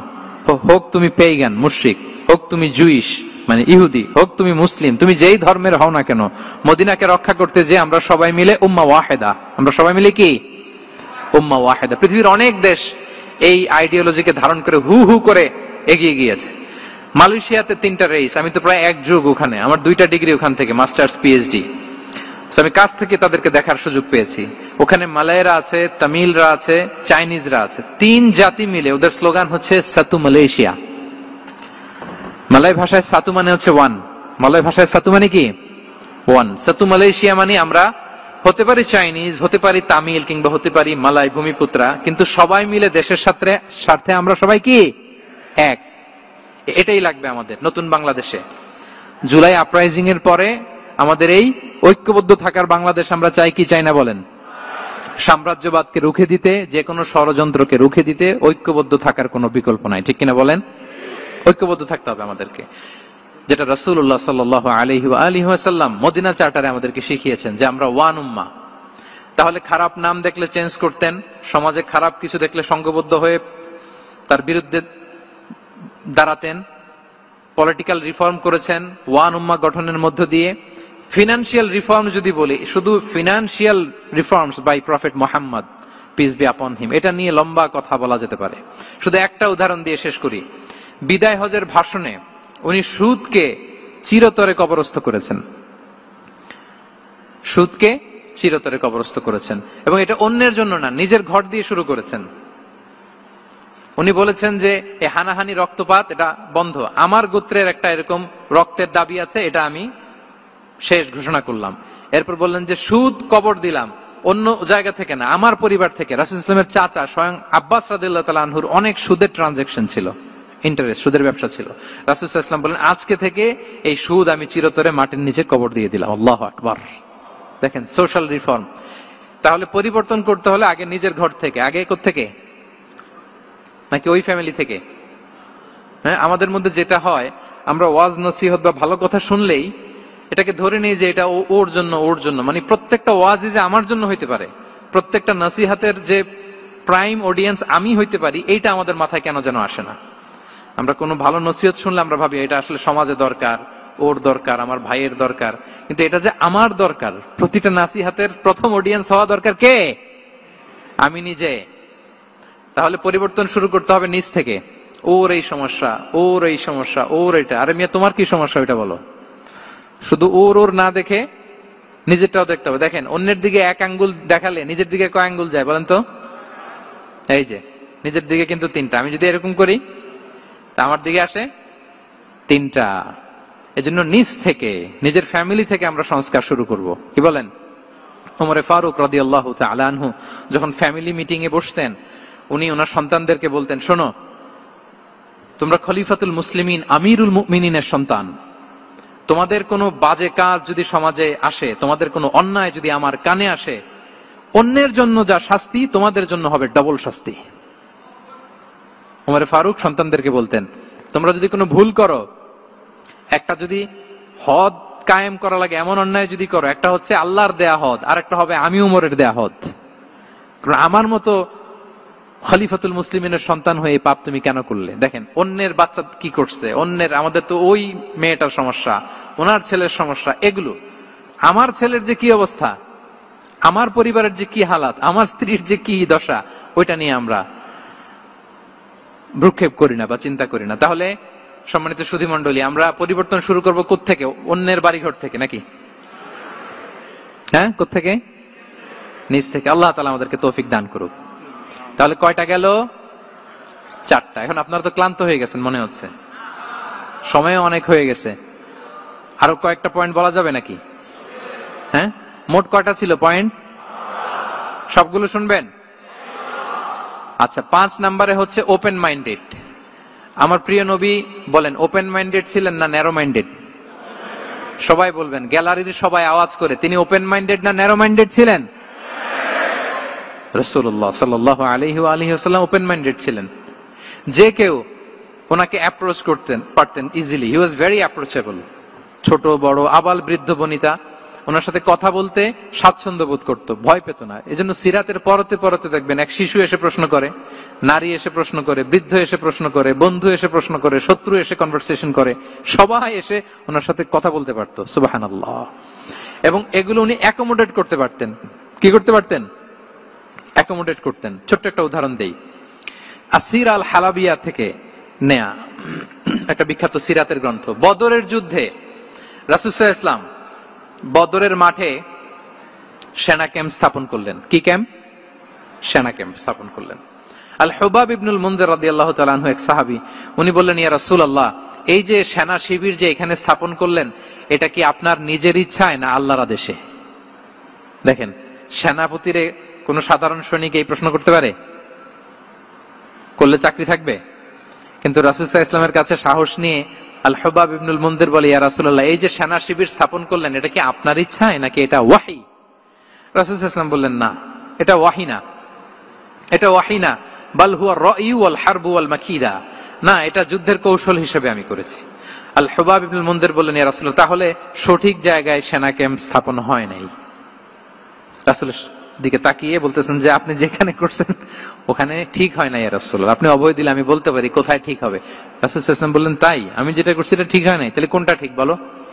উনি বললেন, ওই যে বদরে একটা কুয়া আছে যেখানে পানির ব্যবস্থা আছে, ওইটার সামনে ব্যারিকেড দিয়ে আমাদের শিবির করতে হবে। তাহলে আমরা বদরের কুয়া থেকে পানি খাইতে পারবো, সারাদিন পানি খাবো, আর কাফিররা যুদ্ধে তো মারা যাবে, পানির অভাবে মারা যাবে। সুবহানাল্লাহ পড়বেন না? রাসূল সাল্লাল্লাহু আলাইহি ওয়াসাল্লাম বললেন, আরে তাই তো, তুমি তো ঠিকই বলেছো, এভাবে তো আমি ভেবে দেখিনি।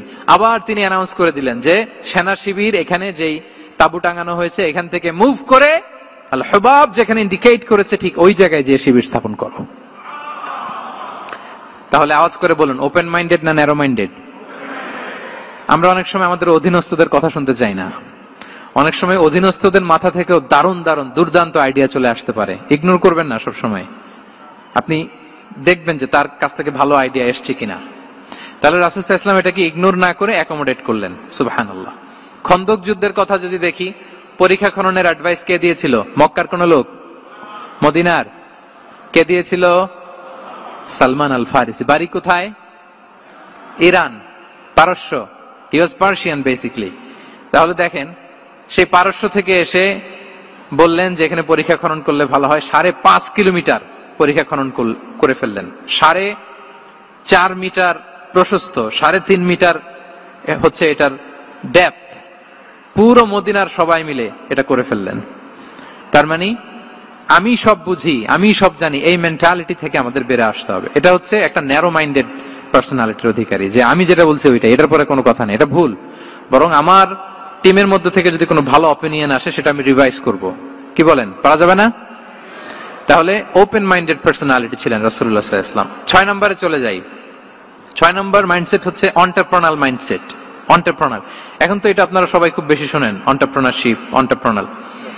এন্টারপ্রেনাল মাইন্ডসেট আসলে অনেক কিছুর সমন্বয় হয়। 1 নম্বর, যার প্রোঅ্যাক্টিভ অ্যাটিটিউড যাদের থাকে, solution focused, not problem focused.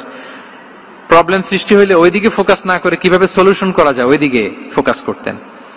এরপর যে হিউম্যান রিসোর্সের ভালো ম্যানেজ করতে পারে, রিসোর্স কম, কিন্তু to take the best out of this resource.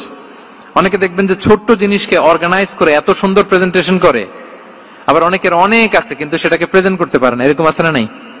রাসূল সাল্লাল্লাহু আলাইহি ওয়াসাল্লাম অল্প রিসোর্স দিয়ে অনেক বড় কিছু অ্যারেঞ্জ করতে পারতেন, সুবহানাল্লাহ। এবং he was a very good talent hunter. রাসূল সাল্লাল্লাহু আলাইহি ওয়াসাল্লাম একজন চৌকস ট্যালেন্ট হান্টার ছিলেন। He was a very good observer. সাহাবীদের কার কি ট্যালেন্ট এটা তিনি নোট করতেন। যার যে দক্ষতা তাকে তার ওই দক্ষতা দিয়ে ইসলামের সেবা করতে উৎসাহ দিতেন। যখনই কোনো প্রতিভাবান সাহাবীকে তিনি দেখেছেন, তিনি ইসলামের জন্য সেই প্রতিভাকে কাজে লাগানোর চেষ্টা করেছেন। একজনকে দিয়ে সবটা করেননি। আমাদের সমাজে এই একটা ভুল ধারণা আছে, আমরা অনেকে একজনের কাছ থেকে সব কামনা করি।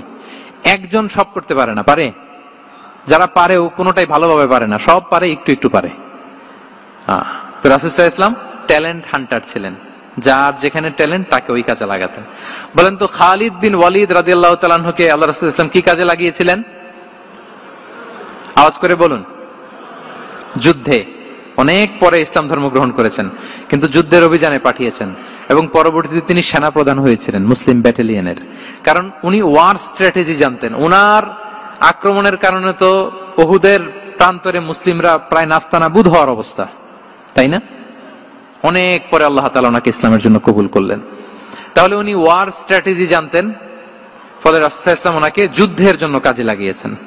তাহলে সবাইকে একটা দিলে হবে না, প্যারাসিটামল 3 বেলা সবার জন্য হবে নাকি যার যে রোগ সে অনুযায়ী প্রেসক্রিপশন? হ্যাঁ, খালিদ বিন ওয়ালিদ রাদিয়াল্লাহু তাআলা আনহু তিনি সমরবিদ ছিলেন, রণকৌশলী। ওনাকে বানিয়েছেন সেনাপ্রধান। আওয়াজ করে বলুন, কি প্রধান? উনি সেনাপ্রধান হয়েছিলেন। আচ্ছা, আপনারা হাসান বিন সাবিত রাদিয়াল্লাহু তাআলা আনহুর নাম শুনেছেন নিশ্চয়ই। ওনাকেও তো যুদ্ধের ময়দানে পাঠিয়েছেন না? ওনারা পাঠিয়েছেন। ওনারা দিয়ে কি করছেন বলেন? কবিতা লিখতেন। ওনার কাব্য প্রতিভা ছিল। উনি বেসিক্যালি যুদ্ধ করতে জানতেন না, এজন্য রাসূল সাল্লাল্লাহু আলাইহি ওয়াসাল্লাম যুদ্ধে ওনাকে পাঠাতেনও না। বিভিন্ন যুদ্ধে ওনাকে না পাঠিয়ে নারীদেরকে, মদিনার নারী শিশু ভালনারেবলস যারা আছে তাদেরকে দেখভাল করার জন্য মদিনায় উনি রেখে যেতেন। কারণ আল্লাহ তাআলা ওনাকে কাব্য প্রতিভা দিয়েছিলেন। ওনার এক এক কবিতা পড়লে গায়ের লোম খাড়া হয়ে যায়। You will have goosebumps, literally আপনার গায়ের পশম দাঁড়িয়ে যাবে। এবং উনি ওনার কবিতা দিয়ে মুসলিমদেরকে, সাহাবীদেরকে উজ্জীবিত করতেন। মসজিদে নববীতে আল্লাহ রাসূল সাল্লাল্লাহু আলাইহি ওয়াসাল্লাম ওনার মিম্বারের পাশে শুধু হাসান বিন সাবিত রাদিয়াল্লাহু তাআলা আনহুর জন্য আলাদা একটা মিম্বার বানিয়েছিলেন, যে হাসান তুমি ওখানে উঠে কবিতা লিখে আমার সাহাবাদেরকে উজ্জীবিত করবে জিহাদের জন্য। আল্লাহু আকবার। তাহলে একজনকে সেনাপ্রধান, আরেকজনকে জাতীয় কবি, আরেকজনকে হাসান বিন সাবিত রাদিয়াল্লাহু তাআলা আনহুকে কি বানালেন? জাতীয় কবি বানালেন। আচ্ছা, হুযাইফা ইবনে ইয়ামান রাদিয়াল্লাহু তাআলা আনহু, উনার ছিল ডিটেকটিভ মাইন্ড, এজন্য উনাকে রাসূল সাল্লাল্লাহু আলাইহি ওয়াসাল্লাম মদিনার গোয়েন্দা বিভাগের প্রধান বানিয়েছেন, head of detective division. Huzaifa ibnul Yaman ছিলেন মদিনার কি? হেড অফ ইন্টেলিজেন্স, গোয়েন্দা বিভাগের প্রধান। মুআয ইবনে জাবাল রাদিয়াল্লাহু তাআলা আনহু প্রশাসনিক কাজ খুব ভালো বুঝতেন। মদিনার সবচাইতে বড় সিনিয়র আমলা ছিলেন মদিনা রাষ্ট্রের। মদিনা রাষ্ট্রের সবচাইতে সিনিয়র আমলা মুআয ইবনে জাবাল রাদিয়াল্লাহু তাআলা আনহুকে রাসূল সাল্লাল্লাহু আলাইহি ওয়াসাল্লাম কবিতা লেখার দায়িত্বও দেন নাই, গোয়েন্দাগিরি করতে দেন নাই, ওনাকে ইয়ামানের গভর্নর করে পাঠিয়েছেন। সুবহানাল্লাহি বিহামদি। তাহলে যার যে যোগ্যতা তাকে সেই জায়গায় কাজে লাগানো, এটাকে বলে এন্টারপ্রেনাল মাইন্ডসেট। এটা কি বলে? এন্টারপ্রেনাল মাইন্ডসেট। আল্লাহ হাবিব সাল্লাল্লাহু আলাইহি ওয়াসাল্লামের এই মাইন্ডসেট ছিল। 7 নম্বরে হচ্ছে কনসিডারেট। 7 নম্বরে কি? কনসিডারেট। আমি খুব দ্রুত শেষ করে যাব ইনশাআল্লাহ। আপনারা বোরিং হচ্ছেন না তো? ক্লান্ত হচ্ছেন কারা কারা দেখি হাত তোলেন। আচ্ছা, তাহলে একটা তাকবীর পড়ুন আওয়াজ করে, আল্লাহু আকবার। আর জোরে পড়ুন, আল্লাহু আকবার, আল্লাহু আকবার। মাশাআল্লাহ, এই তো ক্লান্তি টান্তি চলে গেছে না? এবার ঘুমটুম ঝিমুনি যেটা আসছে চলে গেছে, আলহামদুলিল্লাহ। 7 নম্বর মাইন্ডসেট হচ্ছে কনসিডারেট মাইন্ডসেট। কনসিডারেট মানে হচ্ছে সুবিবেচক, যার বিবেচনা আছে, অথবা যে অন্যের প্রতি সহানুভূতিশীল, উচ্চ বিবেকবোধ সম্পন্ন ব্যক্তিত্ব। রাসূল সাল্লাল্লাহু আলাইহি ওয়াসাল্লাম he was the man of 6 senses. ওনার 6টা সেন্স কাজ করতে একসাথে। কয়টা? আমাদের করে কয়টা? 5টা তো আল্লাহ দিছে, অনেকে 3টাও কাজ করে না। কোন দিক দিয়ে কি হচ্ছে? দিন দুনিয়ায় নাই। সে একেবারে অন্য জগতের মানুষ, কি হচ্ছে চোখ কান খোলা নাই, কিছু জানা নাই। কিন্তু রাসূল সাল্লাল্লাহু আলাইহি ওয়াসাল্লাম he was man of six senses. চারদিকে কোথায় কি হচ্ছে, কার একটু অসুবিধা হয়ে যাচ্ছে, কার একটু সমস্যা, খুব অন্যের ব্যথায় ব্যথিত ছিলেন, অন্যের দুঃখে দুঃখী ছিলেন, অন্যের প্রতি সহানুভূতি ছিলেন, ম্যান অফ সিক্স সেন্সেস ছিলেন তিনি। সিরাত থেকে দু একটা উদাহরণ দেখেন। একবার রাতের নামাজ, সম্ভবত এশার নামাজ, খুব ছোট্ট করে শেষ করে দিলেন। তো সাহাবারা জিজ্ঞেস করলেন, ইয়া রাসূলুল্লাহ, নামাজ তো এত তাড়াহুড়ো করতে আপনাকে কখনো দেখিনি। তিনি বললেন, আমি নামাজের মাঝখানে এক ছোট্ট বাচ্চার কান্না শুনেছি। আনাস রাদিয়াল্লাহু বর্ণনা করেন যে কানা রাসূল সাল্লাল্লাহু আলাইহি ওয়াসাল্লাম ইয়াসমাউ বুকা আস-সাবিয়্যি মা উম্মি। আমি যখন নামাজে ইমামতি করছি, পেছনে মহিলাদের কাতারের ওখান থেকে একটা ছোট্ট শিশুর কান্নার আওয়াজ আমার কানে আসলো। দেখেন কি সেন্স। তো আমার মনে হচ্ছিল বাচ্চার কান্নায় পেছনের কাতারে মায়ের বড্ড কষ্ট হচ্ছে, যে মাটা বাচ্চাটাকে নিয়ে এসছে উইমেন প্রেয়ার হলে, তাকে বাচ্চাটাকে ম্যানেজ করতে বা সামলাতে মায়ের বড্ড কষ্ট হয়ে যাচ্ছে আমার মনে হচ্ছে। এজন্য আমি নামাজটা একটু শর্টকাটে শেষ করে দিয়েছি। Could you imagine that? কি নবী আমরা পেয়েছি, কিরকম কনসিডারেট ছিলেন, কতটা সুবিবেচক ছিলেন, অন্যের প্রতি কতটা সহানুভূতিশীল ছিলেন তিনি, অন্যের যাতে কোনো সমস্যা না হয় এটা খেয়াল করতেন। মুআয ইবনে জাবাল রাদিয়াল্লাহু তাআলা আনহুকে মদিনার পাশেই এক মসজিদের ইমাম করে পাঠালেন। উনি ইমামতির দায়িত্ব পেয়ে একবার মাগরিবের নামাজে সূরা বাকারা তেলাওয়াত শুরু করলেন। কোরআনের সবচাইতে ছোট সূরা, তাই না? সূরাতুল বাকারা, হ্যাঁ, সবচেয়ে ছোট সূরা। তো ওনার হয়তো তেলাওয়াত করতে করতে একটা ইমোশন চলে আসছে, উনি তো সুরের ঝংকার দিয়ে তেলাওয়াত করতেছেন। এখন পিছনে যারা মুসল্লি ছিল এরা ছিল সব কৃষিজীবী সাহাবী। এরা কি ছিল? সারা দিন ওট দিয়ে, খেজুর গাছে পানি দিয়ে জান যায় যায় কোন রকম ফরজ পেরে যায় ঘুমাইতে হবে। এই সাহাবীরা যখন পিছনে দাঁড়াইছে আর উনি ধরছে কোন সূরা? আওয়াজ করে বলুন না একটু, সূরাতুল বাকারা। এখন ওনারা তো আর থাকতে পারে না, ওনার সাথে থাকতে না পারে এক সাহাবী নামাজ রেখে দিয়ে ডাইরেক্ট রাসূল সাল্লাল্লাহু আলাইহি ওয়াসাল্লামের কাছে, কারণ বড় হুজুর তো আছে মদিনায়, যে বিচার দিছে ইয়া রাসূলুল্লাহ, দেখেন এমন একজনকে ইমাম করে অ্যাসাইন করেছেন, উনি মাগরিবের সালাতে সূরা বাকারা পড়ে, আর আমরা হচ্ছি কৃষিজীবী শ্রমজীবী সাহাবী, আমাদের তো এত বড় কেরাতের সাথে জয়েন করা সম্ভব না। রাসূল সাল্লাল্লাহু আলাইহি ওয়াসাল্লাম রেগে গেলেন, চেহারাটা আগুনের গোলার মতো লাল হয়ে গেল। মুআয ইবনে জাবাল রাদিয়াল্লাহু তাআলা আনহুকে ডেকে পাঠালেন, ডেকে বললেন, আফাত্তানুন আনতা ইয়া মুআয, আফাত্তান, তুমি কি ফিতনা সৃষ্টি করতেছো? ওখানে পাঠাইছি কমিউনিটির ইউনিটি ধরে রাখার জন্য, তুমি ওখানে যে ফিতনা সৃষ্টি করতেছো। তুমি কি সাব্বিহ ইসমা রাব্বিকাল আ'লা এই সূরা তোমার মুখস্থ নাই? ওয়াদ-দুহা ওয়াল-লাইলি ইযা সাজা এটা পারো না? ওয়াশ-শামসি ওয়া দুহাহা এটা মুখস্থ নাই? তো তুমি কেন এই সূরাগুলো দিয়ে নামাজ পড়াও না? কেন পড়াও না? এরপর তিনি বললেন, যখন ইমামতির সুযোগ পাবে, সুযোগ পেয়ে লম্বা কেরাত ধরো না, ছোট্ট কেরাত দিয়ে নামাজ শেষ করো। কেননা তোমার পেছনে বয়স্করা আছে, মুরব্বীরা আছে, অসুস্থরা আছে। জাল হাজা, তার একটা জরুরি কাজ পড়ছিল, যাচ্ছিল, হঠাৎ মাগরিবের আজান, ভাবলো রাস্তার পাশে যেহেতু আজান দিছে নামাজটা পড়ে নেই। নামাজে ঢুইকা দেখছে আপনি সূরা বাকারা ধরছেন, তো বেচারা কি কাজ করবে না কি করবে? আর তার তো নিয়ত ছিল ফরজ নামাজটা পড়ি যে বাস ধরবো, এখন আপনি ধরছেন কোন সূরা? বাকারা। দেখেন রাসূল সাল্লাল্লাহু আলাইহি ওয়াসাল্লাম বললেন, যখন ইমামতির চান্স পাবে ছোট সূরা পড়বে, আর যখন তুমি একা পড়বে ফালিউতাউবিল মাশা, যত লম্বা করতে মনে চায় করো, রুকু করো লম্বা, সিজদা করো লম্বা, কেরাত করো লম্বা। রাসূল সাল্লাল্লাহু আলাইহি ওয়াসাল্লাম তো রাতে আধা ঘন্টা 40 মিনিট প্রথম রাকাতে কেরাত পড়তেন, এরপরে আবার 40 মিনিট রুকুতে থাকতেন, রুকু থেকে দাঁড়ায় আবার 40 মিনিট, আবার সিজদায় যেয়ে 40 মিনিট, এরপরে সিজদা থেকে দুই সিজদার মাঝখানে আবার 40 মিনিট, 2 রাকাত দিয়ে এরকম রাতও শেষ করে দিয়েছেন। তো আপনার লম্বা যদি পড়তে মনে চায়, আপনি তো আপনার ব্যক্তিগত নফল সালাতে এভাবে লম্বা করবেন। কিন্তু আমাদের হয়ে গেছে উল্টা, একাকী নামাজ, কোন রকম রুকু সিজদা, এরকম হয়ে গেছে না অনেকটা। কিন্তু ইমামতির সুযোগ পেলে মাশাআল্লাহ, আল্লাহু আকবার, এইবার শুরু হয়েছে শাইখ সুদাইসির কণ্ঠে, এই লম্বা করে। এখন পেছনে মুসল্লিদের কি দশা ওইটা আর আমরা খেয়াল করি না। না, আমাদেরকে অন্যের প্রতি সহানুভূতিশীল হতে শিখিয়েছে ইসলাম, কনসিডারেট হতে শিখিয়েছে, সুবিবেচক হতে শিখিয়েছে, যেটা রাসূল সাল্লাল্লাহু আলাইহি ওয়াসাল্লাম করেছেন। এবং রাসূল সাল্লাল্লাহু আলাইহি ওয়াসাল্লাম কোন কাজে কাউকে পাঠালে ওনার বিখ্যাত সে বাণীটা বলে দিতেন যে ইয়াসসিরু ওয়ালা তুআসসিরু বাশশিরু ওয়ালা তুনাফিরু, সহজ করে উপস্থাপন করো, কঠিন করো না। সুসংবাদ দিও, মানুষকে দিন থেকে ভাগিও না। আমরা মানুষকে ভয় দেখাই, আমরা এত কঠিন করে ইসলামকে উপস্থাপন করি, মানুষ বলে আগে যেটা করতাম ওইটাই ভালো। তো আমরা যেন দিনকে কঠিন না করি, আমাদের কোনো অ্যাটিটিউডের কারণে যেন মানুষ ইসলাম থেকে ভেগে না যায়। আরেকটা উদাহরণ দেখুন, একবার মাগরিবের কিংবা এশার নামাজে রাসূল সাল্লাল্লাহু আলাইহি ওয়াসাল্লাম লম্বা সেজদা দিলেন। এত লম্বা সেজদা তিনি কখনো দেন না। নামাজ শেষে সাহাবারা জিজ্ঞেস করলেন, ইয়া রাসূলুল্লাহ, আপনি কি নামাজের মাঝখানে অসুস্থ হয়ে গেলেন নাকি, অথবা কোরআনের আয়াত নাজিল হলো নাকি, ওহী নাজিল হলো নাকি? রাসূল সাল্লাল্লাহু আলাইহি ওয়াসাল্লাম বললেন, কুল্লু যালিকা লাম ইয়াকুন ওয়ালাকিন ইবনি ইরতাহালানি ওয়া কারিহতু আন উআজ্জিলাহু হাত্তা ইয়াকদিয়া হাজাতা। বললেন না, অসুস্থ হই নাই, ওহীও নাজিল হয় নাই। আমি যখন সেজদায় গিয়েছি, আমার দুই ছোট নাতি হাসান হোসেন আমার কাঁধের উপরে চেপে বসেছে। যতক্ষণ না ওরা খেলা শেষ না করে নিচে নেমেছে, আমি সেজদায় লুটিয়েছিলাম। নেমেছে, এরপরে মাথা উঠিয়েছি। আমার মাথা উঠানোর কারণে ওদের খেলার একটু ডিস্টার্ব হবে, এজন্য আমি আর সেজদা থেকে মাথা উঠাই নাই। সুবহানাল্লাহ পড়বেন না? দেখেন, নাতির খেলার যেন ডিস্টার্ব না হয়।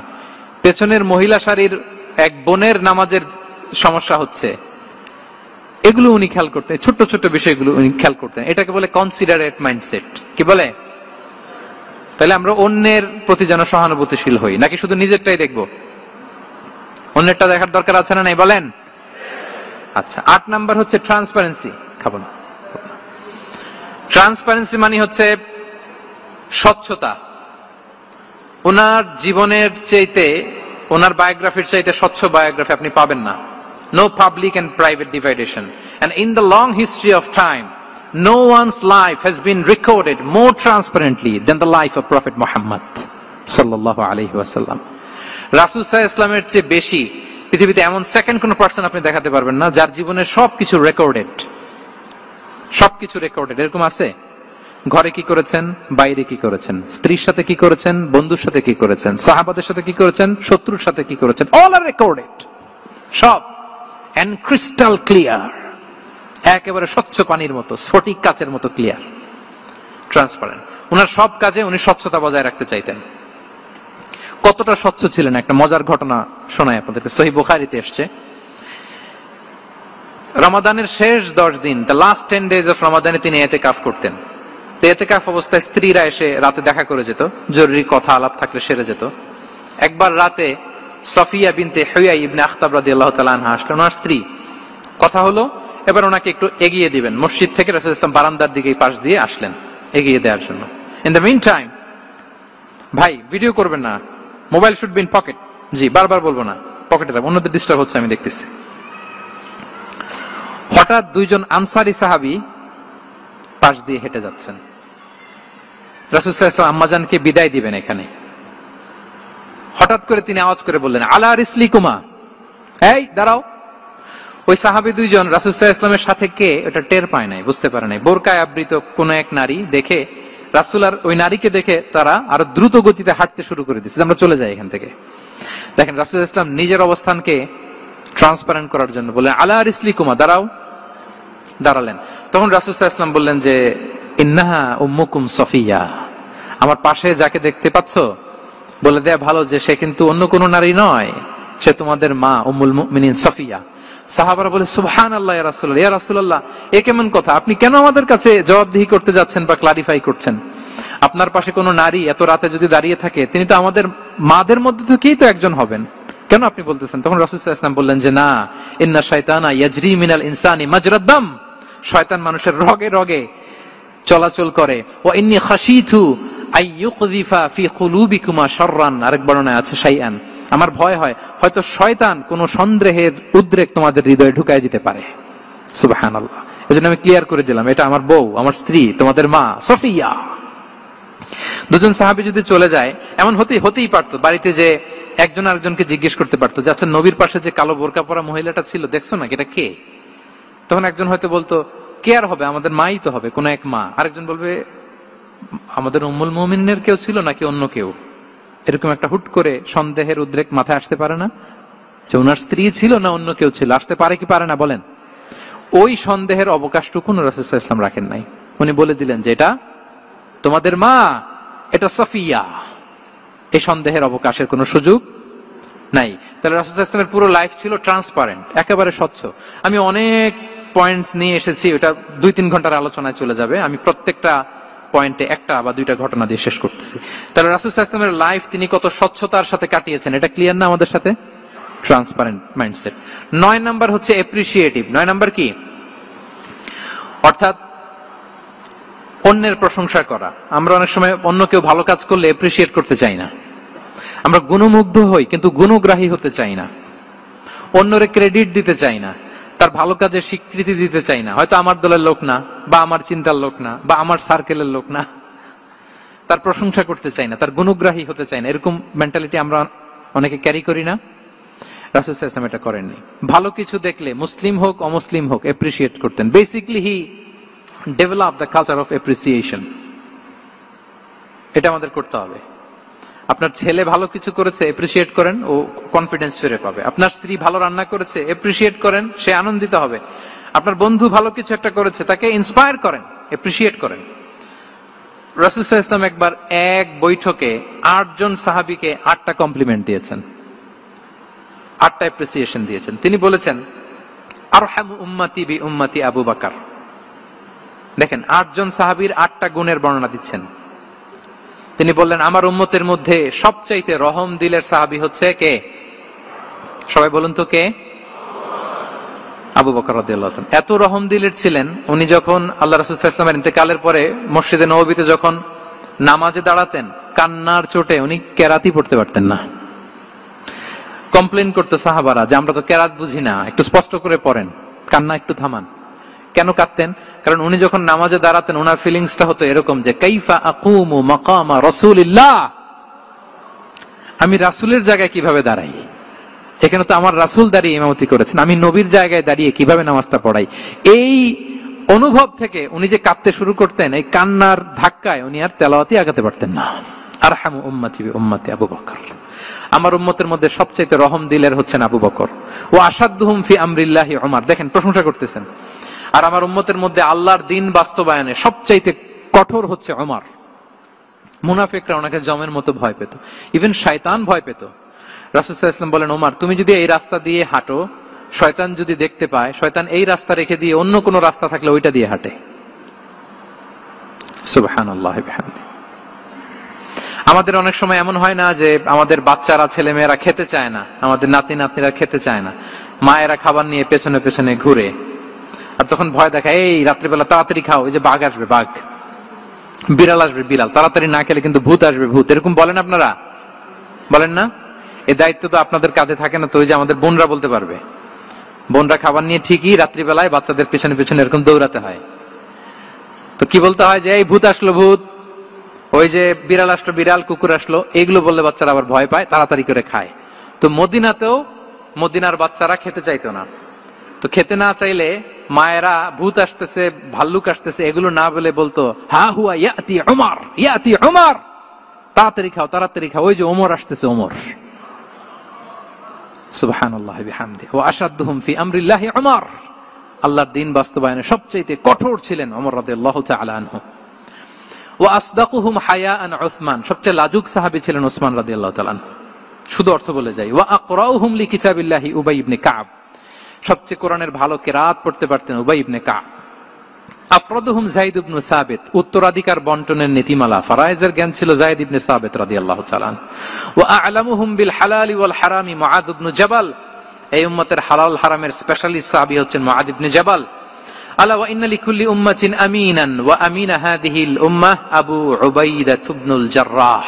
সব উম্মতের একজন বিশ্বস্ত লোক থাকে, এই উম্মতের সবচাইতে বিশ্বস্ত লোক হচ্ছে আবু উবাইদা ইবনুল জাররাহ। দেখেন, 8 জন সাহাবীর 8টা গুণের কথা বললেন। আচ্ছা, রাসূল সাল্লাল্লাহু আলাইহি ওয়াসাল্লাম যখন সাহাবীদের প্রশংসা করেছেন, ওই সাহাবীদের কেমন লেগেছে বলেন তো? ফিলিংসটা ভালো লেগেছে না? হৃদয়ে জুড়িয়েছে, ইন্সপায়ার্ড হয়েছেন, মোটিভেটেড হয়েছেন, আরো ভালোর প্রতিযোগিতা কি করে করা যায় আরো অগ্রগামী হয়েছেন, ঠিক কিনা বলেন? তাহলে ভালো দেখলে প্রশংসা করবেন তো নাকি? এপ্রিশিয়েট করবেন? সাহাবীদের মধ্যে সবচাইতে সুরেলা গলার কণ্ঠের অধিকারী ছিলেন আবু মুসা আল-আশআরী রাদিয়াল্লাহু তাআলা আনহু। তো রাসূল সাল্লাল্লাহু আলাইহি ওয়াসাল্লাম একবার রাত্রিবেলা তার বাসার পাশ দিয়ে যাচ্ছিলেন, দীর্ঘ সময় ওনার কণ্ঠের তেলাওয়াত শুনলেন। পরের দিন সকালে বললেন যে, আবু মুসা, তুমি তো চমৎকার গলায় তেলাওয়াত করো। আবু মুসা বলে, ইয়া রাসূলুল্লাহ, আমি তো কোনোদিন আপনার সামনে দাঁড়িয়ে তেলাওয়াত করি না, আপনি কি করে জানলেন? রাসূল সাল্লাল্লাহু আলাইহি ওয়াসাল্লাম বললেন, গত রাতে তুমি যখন তেলাওয়াত করছিলে আমি তোমার ঘরের পাশ দিয়ে যাচ্ছিলাম, আমি মনোযোগ দিয়ে শুনেছি। আবু মুসা বলে, ইয়া রাসূলুল্লাহ, আপনি আমার তেলাওয়াত শুনতেছেন, ওইটা জানলে তো আমি ফজর পর্যন্ত তেলাওয়াত চালিয়ে যেতাম, হাত্তাল ফাজর আমি তেলাওয়াত চালিয়ে যেতাম ইয়া রাসূলুল্লাহ।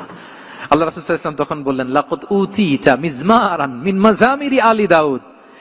হে আবু মুসা, দাউদ আলাইহিস সালামের গলায় আল্লাহ তাআলা যেমনি সুরের ঝংকার দিয়েছেন, এই উম্মতের মধ্যে তোমার গলায় আল্লাহ সেই সুরের লহরী ঢেলে দিয়েছে। বলেন, এই এপ্রিসিয়েশন যখন রাসূলের মুখ থেকে পাইলো কেমন লাগবে ওনার? বলেন। এখানে ধরেন আপনি কেউ হাফেজে কোরআন, শেখ সুদাইস যদি বলে যে মাশাআল্লাহ মাশাআল্লাহ আনতা কারিউল কুররা, আপনাকে যদি এটা বলে কেমন লাগবে আপনার? হ্যাঁ, সারা দুনিয়া তো এটা বলে বেড়াবেন যে শেখ সুদাইস আমার রেসিটেশনের প্রশংসা করেছে, খাবার ইমাম আমার প্রশংসা এপ্রিসিয়েট করেছে। আর স্বয়ং রাসূলুল্লাহ সাল্লাল্লাহু আলাইহি ওয়াসাল্লাম যখন বলে তোমার গলায় আল্লাহ সুরের ঝংকার ঢেলে দিয়েছে, তখন ওনার কেমন লেগেছে? এজন্য আপনার ছেলে মেয়ে স্ত্রী বন্ধু আপনার সার্কেলের কেউ কোনো ভালো কাজ করলে কৃপণতা করবেন না, এপ্রিসিয়েট করুন। রাসূল সাল্লাল্লাহু আলাইহি ওয়াসাল্লাম এপ্রিসিয়েশন আমাদেরকে শিখিয়েছেন।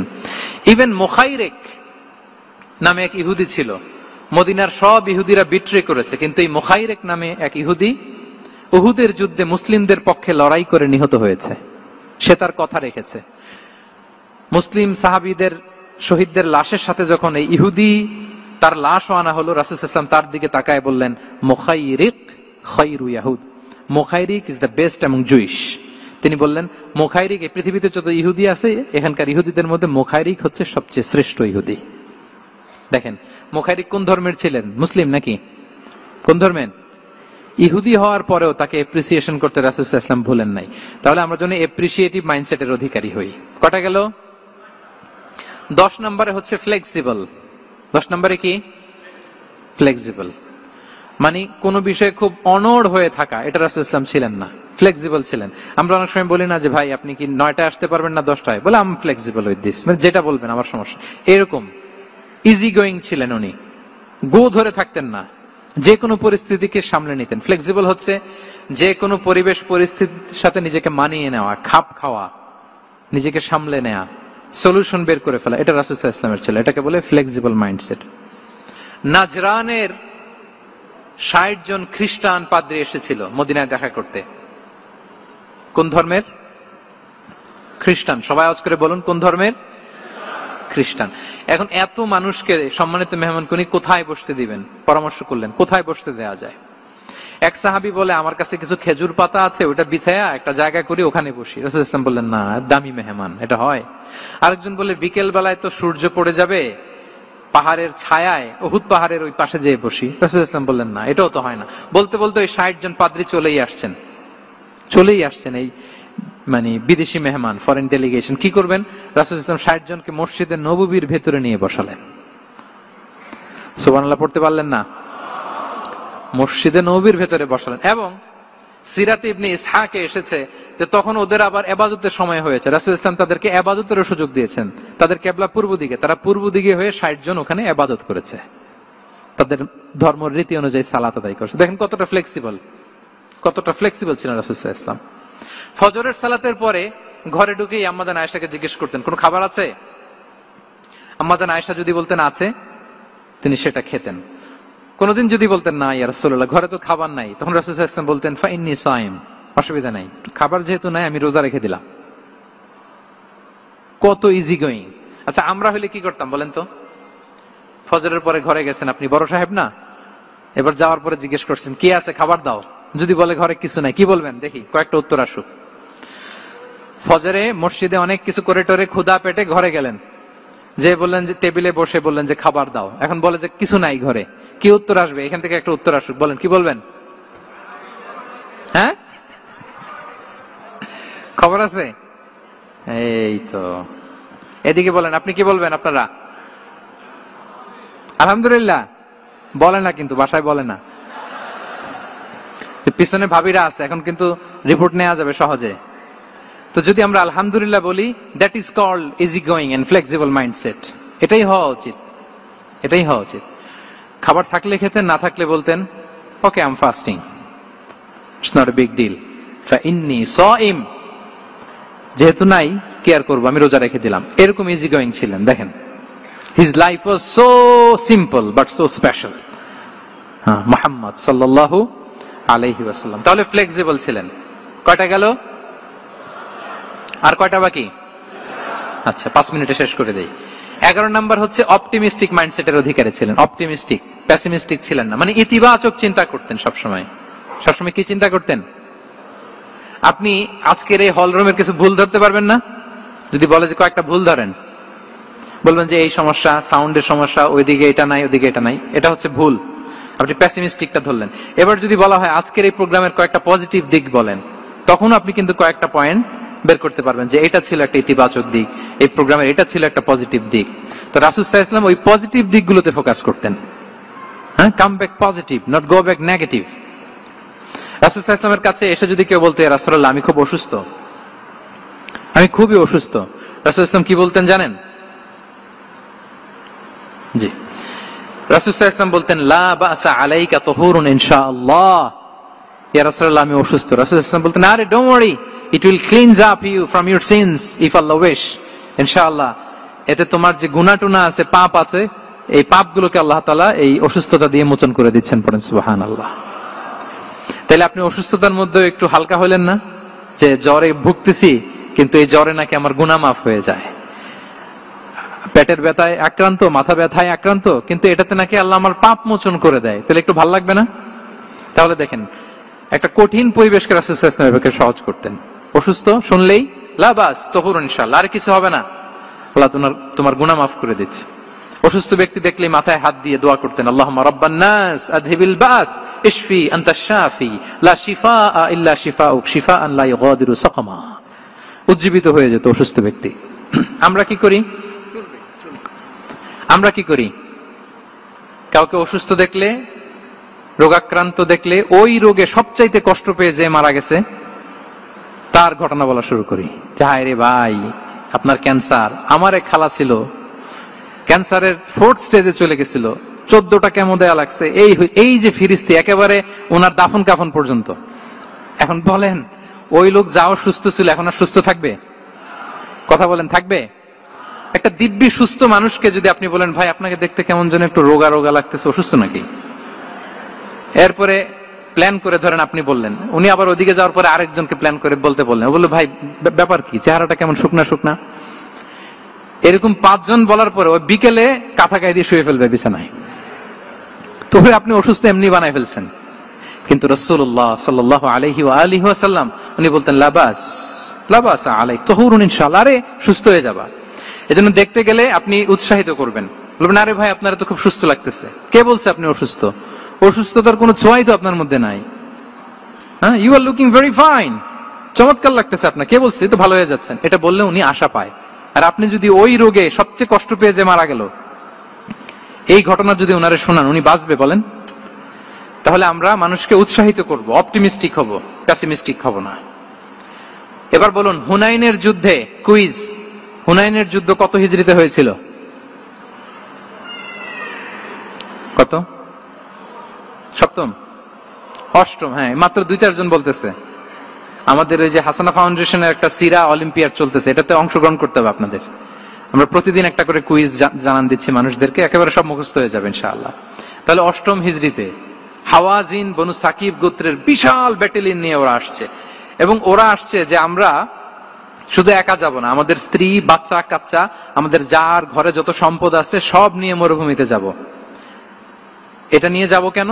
সবার মধ্যে যেন ইন্সপিরেশন আসে যে যদি আমরা হারি, আমরা সব শেষ, আমাদের সম্পদও নিয়ে যাবে। আর এগুলো রক্ষার জন্য হলেও মুহাম্মদের বিরুদ্ধে আমাদেরকে জয়লাভ করতে হবে। কি টেকনিক দেখেন! সব যখন নিয়ে দাঁড়াইছে, বিশাল বাহিনী, এক সাহাবী এসে বলল, ইয়া রাসূলুল্লাহ, কালকে তো আমাদের খবর আছে, এই বাহিনীকে আমরা কি করে পরাস্ত করব? ইয়া রাসূলুল্লাহ, এসে দেখুন, পাহাড় থেকে দেখুন কত বিশাল বাহিনী। রাসূল সাল্লাল্লাহু আলাইহি ওয়াসাল্লাম দেখা মাত্রই বললেন, তিলকা গনিমাতুল মুসলিমিনা গাদান ইনশাআল্লাহ। আরবি যারা বুঝেন যে it will be the war booty for the Muslim community tomorrow ইনশাআল্লাহ। আরে এগুলো তো আমরা সব গনিমত আকারে ব্যাগে কইরা মদিনায় নিয়ে যাব। এই যুদ্ধে জয়লাভ করে যা আছে এগুলো উটে করে ওয়ার বুটি হিসেবে মদিনায় নিয়ে যাব। বলার সাথে সাথে সাহাবীদের সব ভয় দূর হয়ে গেল, আবার প্রাণ ফিরে পেলেন, সজীব হয়ে উঠলেন, উজ্জীবিত হলেন। তাহলে আমরা অপটিমিস্টিক হব, আমরা ইতিবাচক চিন্তা করব। এবং ইসলাম আল্লাহ তাআলার ব্যাপারেও আমাদেরকে ইতিবাচক ধারণা রাখতে উৎসাহিত করে। হাদিসে কুদসিতে আল্লাহ বলেন, আনা ইনদা যান্নি আবিদি বি, আমার বান্দার নিকট আমি তেমন, আমার বান্দা আমার ব্যাপারে ঠিক যেমন ধারণা করে। আপনি যদি ধারণা করেন আল্লাহ দয়ালু, ঠিক আল্লাহ তাআলাকে দয়ালু পাবেন। এখন বলেন আল্লাহর ব্যাপারে কার ধারণা কেমন? আল্লাহ তাআলা খুব প্রতিশোধ পরায়ণ না? প্রচন্ড রাগী, আমাদের সবাইকে জাহান্নামে দেওয়ার জন্য বসে আছেন না? তাহলে কি ধারণা বলেন তো? তিনি দয়াময়, তিনি মেহেরবান, তিনি আমাদেরকে অবশ্যই ক্ষমা করবেন, ঠিক কিনা বলেন? এই বিশ্বাস আল্লাহর প্রতি আমাদের সবার আছে তো? এই বিশ্বাস যদি থাকে, ঠিকই আল্লাহ তাআলাকে রহমান রাহিম হিসেবেই আপনি পাবেন। তাহলে আওয়াজ করে বলুন তো, এই নবরাত্রি হলকে উচ্ছ্বসিত করে আওয়াজ করে বলেন, আমরা সবাই অপটিমিস্টিক হব না পেসিমিস্টিক? অপটিমিস্টিক, ইতিবাচক হব। রাসূল সাল্লাল্লাহু আলাইহি ওয়াসাল্লাম অপটিমিস্টিক মাইন্ডসেটের অধিকারী ছিলেন। কয়টা গেল? লাস্ট হচ্ছে রেজিলিয়েন্ট। শেষ, I am going to conclude my speech today. Resilient হচ্ছে যাকে থামানো যায় না, আনস্টপেবল। সংকট কাটিয়ে ঘুরে দাঁড়ানোর সামর্থ্য যার থাকে তাকে বলে রেজিলিয়েন্ট। লেগে থাকার মানসিকতা, টিকে থাকার যোগ্যতা, সহজে হার না মানার যে অ্যাটিটিউড, এটাকে বলে রেজিলিয়েন্ট মাইন্ডসেট। রাসূল সাল্লাল্লাহু আলাইহি ওয়াসাল্লামকে আল্লাহ তাআলা এই মাইন্ডসেট দিয়েছিলেন। ওনাকে হারাইতে পারছে কেউ? জীবনের সাথে এটা সেট করে নেন যে আমি কখনো হারি না, আমি হয় জিতি নয় শিখি। আমি কখনো হয় জিতি নয় শিখি। এই মাইন্ডসেট যদি গ্রো করেন, আপনার হারাইতে পারবে কেউ? পারবে না। রাসূল সাল্লাল্লাহু আলাইহি ওয়াসাল্লাম, he was unstoppable, having unbelievable সবর। ধৈর্যের পাহাড় নিয়ে, আনস্টপেবল অ্যাটিটিউড নিয়ে তিনি শুধু সামনে গিয়েছেন, পেছনে যান নাই কখনো। সীমাহীন কষ্ট আর সংগ্রামের মধ্য দিয়ে গিয়েছেন, থামাতে পারে নাই ওনাকে কেউ পারে নাই। ইয়াতিম হিসেবে জন্মগ্রহণ করলেন, পৃথিবীর আলো দেখবার আগে বাবাকে হারালেন, ছোট বয়সে মাকে হারালেন, পরে দাদাকে হারালেন, এরপর চাচাকে হারালেন। শিয়াবে আবি তালেবে জেল খেটেছেন 3 বছর। Physical torture, mental torture, life threat, হত্যা করার ষড়যন্ত্র হয়েছে। আল্লাহ তাআলা বলেছেন আজ রাতে হিজরত করো। ব্ল্যাক ম্যাজিক করা হয়েছে। লাবিদ ইবনুল আ'সাম, এক ইহুদিদের মিত্র, ওনাকে ব্ল্যাক ম্যাজিক করেছে। মারার জন্য খাদ্যে বিষ মিশিয়ে দেয়া হয়েছিল। বাজুর মাংস, খাসির বাজুর মাংস পছন্দ করতেন। খাইবারের এক ইহুদি নারী এই ছাগলের এই মাংসের মধ্যে বিষ দিয়েছিলেন। ইহুদিদের পক্ষ থেকে betray, treachery, conspiracy and what not, কি বাকি ছিল বলেন? ষড়যন্ত্রের এমন কোন ধরন ছিল না যেটা তারা বাকি রেখেছে। কিন্তু রাসূল সাল্লাল্লাহু আলাইহি ওয়াসাল্লামকে কি থামানো গিয়েছিল? বলেন, থামানো গিয়েছিল? গোটা বিশ্বব্যাপী উনি ছড়িয়ে দিয়েছিলেন লা ইলাহা মুহাম্মাদুর। So nothing can stop him from achieving his mission and vision because he was resilient. ওনাকে থামানো যায় না। অনড়, অটল, অদম্য। আমাদেরও আমাদের মাইন্ডসেট এরকম করতে হবে যে আমাদের যে লক্ষ্য আছে, আমাদের যে উদ্দেশ্য আছে, আমাদের যে সংগ্রাম, এই নতুন বাংলাদেশ গড়ার আমাদের যে লক্ষ্য, ওই লক্ষ্য পানে আমরা পৌঁছবই। আমাদেরকে কোনো কিছু থামাতে পারবে না, ইনশাআল্লাহ বলেন। আমরা আমাদের লক্ষ্য পানে, মানজালে মাকসাদে দৌড়ে দৌড়ে যাব। আমাদেরকে থামিয়ে দেয়া হলে আমরা হাঁটতে থাকবো। সেখানে আমাদেরকে আঘাত করা হলে আমরা হামাগুড়ি দিয়ে সামনের দিকে যেতে থাকবো। সেখানেও থামিয়ে দেওয়ার চেষ্টা করা হলে আমরা আমাদের মঞ্জিলে মাকসুদের দিকে অপলক নেত্রে চেয়ে থাকবো। আমাদেরকে কেউ থামাতে পারবে? রেজিলিয়েন্ট, অনর, অটল, আনস্টপেবল, এই মাইন্ডসেটের অধিকারী ছিলেন। ফলেই তিনি লা ইলাহার বাণীকে গোটা বিশ্বে ছড়িয়ে দিতে পেরেছেন। তাহলে আমরা রেজিলিয়েন্ট হতে চাই কি চাই না বলেন? হতে চাই। সম্মানিত শুধু মোট কয়টা মাইন্ডসেট জানলাম? নববী মনস্তত্ত্ব, সিরাতের আয়নায়, prophetic mindset through the lens of সিরা। মোট কয়টা জানলাম? 12টা। এগুলোকে আমরা নিজেদের মধ্যে ধারণ করতে পারবো ইনশাআল্লাহ। কারণ রাসূল সাল্লাল্লাহু আলাইহি ওয়াসাল্লাম আমাদের জন্য যা নিয়ে এসেছেন ওইটাই আমাদের আঁকড়ে ধরতে হবে। যেটা বারণ করেছেন ওইটা থেকে আমাদের দূরে থাকতে হবে। যে আয়াত দিয়ে শুরু করেছিলাম সূরা হাশরে, ওমা আতাকুমুর রাসূলু ফাখুযুহু ওমা নাহাকুম আনহু ফানতাহু। নবী যা এনেছে ধরো, নবী যা বারণ করেছে সেগুলো ছেড়ে দাও। আমরা আল্লাহ তাআলার কাছে কামনা করি আমার নবী ওনার যে থট প্রসেসকে ডেভেলপ করেছেন, ওনার যে অ্যাপ্রোচ এন্ড মাইন্ডসেটকে ডেভেলপ করেছেন, আমরাও যেন আমাদের মাইন্ডসেটকে ঠিক ওইভাবে করতে পারি। আমাদের রাসূল সাল্লাল্লাহু আলাইহি ওয়াসাল্লাম যেভাবে চিন্তা করতেন আমাদের ভাবনা এবং চিন্তার আঙ্গিনাও যেন ঠিক সেই রকম হয়। আমরা সবাই পড়ি আমিন। তার মাইন্ডসেট হবে আমাদের মাইন্ডসেট। কি বলেন, পারা যাবে তো ইনশাআল্লাহ? তাহলে কয়টা মাইন্ডসেটের কথা বলেছি? কয়টা বলতে পারবেন? কয়টা দেখি। 1 নম্বরে কি ছিল? God centric. 2 নম্বরে ভিশন ওরিয়েন্টেড। 3 নম্বরে উইজডম ড্রিভেন। 4 নম্বরে রিফর্ম সেন্ট্রিক। 5 নম্বর ওপেন মাইন্ডেড। 6 নম্বর এন্টারপ্রেনার। 7 নম্বর কনসিডারেট। 8 নম্বর ট্রান্সপারেন্ট। 9 নম্বর অ্যাপ্রিসিয়েটিভ। 10 নম্বর ফ্লেক্সিবল। 11 নম্বর অপটিমিস্টিক এবং 12 নম্বর রেজিলিয়েন্ট। এটা ছিল রাসূল সাল্লাল্লাহু আলাইহি ওয়াসাল্লামের মাইন্ডসেট। এই মাইন্ডসেট দিয়ে যদি আমরা আমাদের মাইন্ডসেটকে সাজাতে পারি, আমাদের সফলতা দুনিয়া এবং আখিরাতে কেউ ঠেকাতে পারবে? আল্লাহ তাআলা আমাদের সবাইকে কথাগুলো বোঝার ও আমল করার তৌফিক দান করুক। আমাদের অনেক বড় বড় মাশায়েখরা এখানে এসেছেন। আমি অনেকের সন্তান তুল্য, অনেকের ছাত্র তুল্য, আমাদের সকলের প্রিয় আল্লামা সাঈদী রাহিমাহুল্লাহ সুযোগ্য সন্তান আমাদের শামীম সাঈদী ভাই এসেছেন। 21 টিভির আমাদের ভাইজান আছেন, আমাদের উস্তাজরা আছেন। এদিকে মঞ্চে আসন নিয়েছেন আমাদের ফাদিলাতুল উস্তাজ মুফতি কাদি ইব্রাহিম। আমরা প্রত্যেকের যাদের নাম বলেছে প্রত্যেকের ছাত্র তুল্য। শায়েখ যদি এখানে কথা বলতেন, আমরা যদি নিচে বসে বসে শুনতে পারতাম, আরো বেশি কিছু শিখতে পারতাম। তারপরেও একটা টপিকের উপর কিছু কথা বলবার আল্লাহ তাআলা সুযোগ করে দিয়েছেন। যে কথাগুলো আপনাদের সামনে উপস্থাপন করলাম, আল্লাহ তাআলা যেন সবার আগে আমাকে আমল করার তৌফিক দান করে এবং পাশাপাশি আমাদের সবাইকে আমল করার তৌফিক দান করে। হাযা মা ইনদি ওয়াল ইলমু ইনদাল্লাহ। এখানে হাসানা ফাউন্ডেশন সম্পর্কে সামান্য বলতে বলা হয়েছে। সম্মানিত শুধু হাসানা ফাউন্ডেশন এবছর আমরা কাজ শুরু করেছি। এটা শিক্ষা প্রকল্প নিয়ে কাজ করে। Integrated Madrasa, English medium school, blended with Islamic curriculum, মক্তব আমাদের হাসানা ফাউন্ডেশনের একটা ড্রিম প্রজেক্ট। আমরা কিছু অলিম্পিয়াড থ্রো করেছি, সিরাত অলিম্পিয়াড, কোরআন অলিম্পিয়াড, তারপর হাদিস অলিম্পিয়াড। এরকম শিক্ষা রিলেটেড, এডুকেশন রিলেটেড বিভিন্ন প্রজেক্ট, রিসার্চ, গবেষণা, কারিকুলাম ডেভেলপমেন্ট, এই বিষয়গুলো নিয়ে মূলত আমাদের ফোকাস। আপনারা ওয়েলকাম টু হাসানা ফাউন্ডেশন। হাসানা ফাউন্ডেশনের জন্য আপনারা দোয়া করবেন, আপনারা সাপোর্ট করবেন, কন্ট্রিবিউট করবেন। এই আহ্বান আজকের এই নবরাত্রি হলে ইসলামিক কনফারেন্স 2025 রেখে আমার আলোচনা এখানেই শেষ করছি। হাযা মা ইনদি ওয়াল ইলমু ইনদাল্লাহি আলাইহি তাওয়াক্কালতু ওয়া ইলাইহি উনীব। আসসালামু আলাইকুম ওয়া রাহমাতুল্লাহি তাআলা ওয়া বারাকাতুহু। অসংখ্য ধন্যবাদ মোহতারাম আজকের প্রধান অতিথিকে।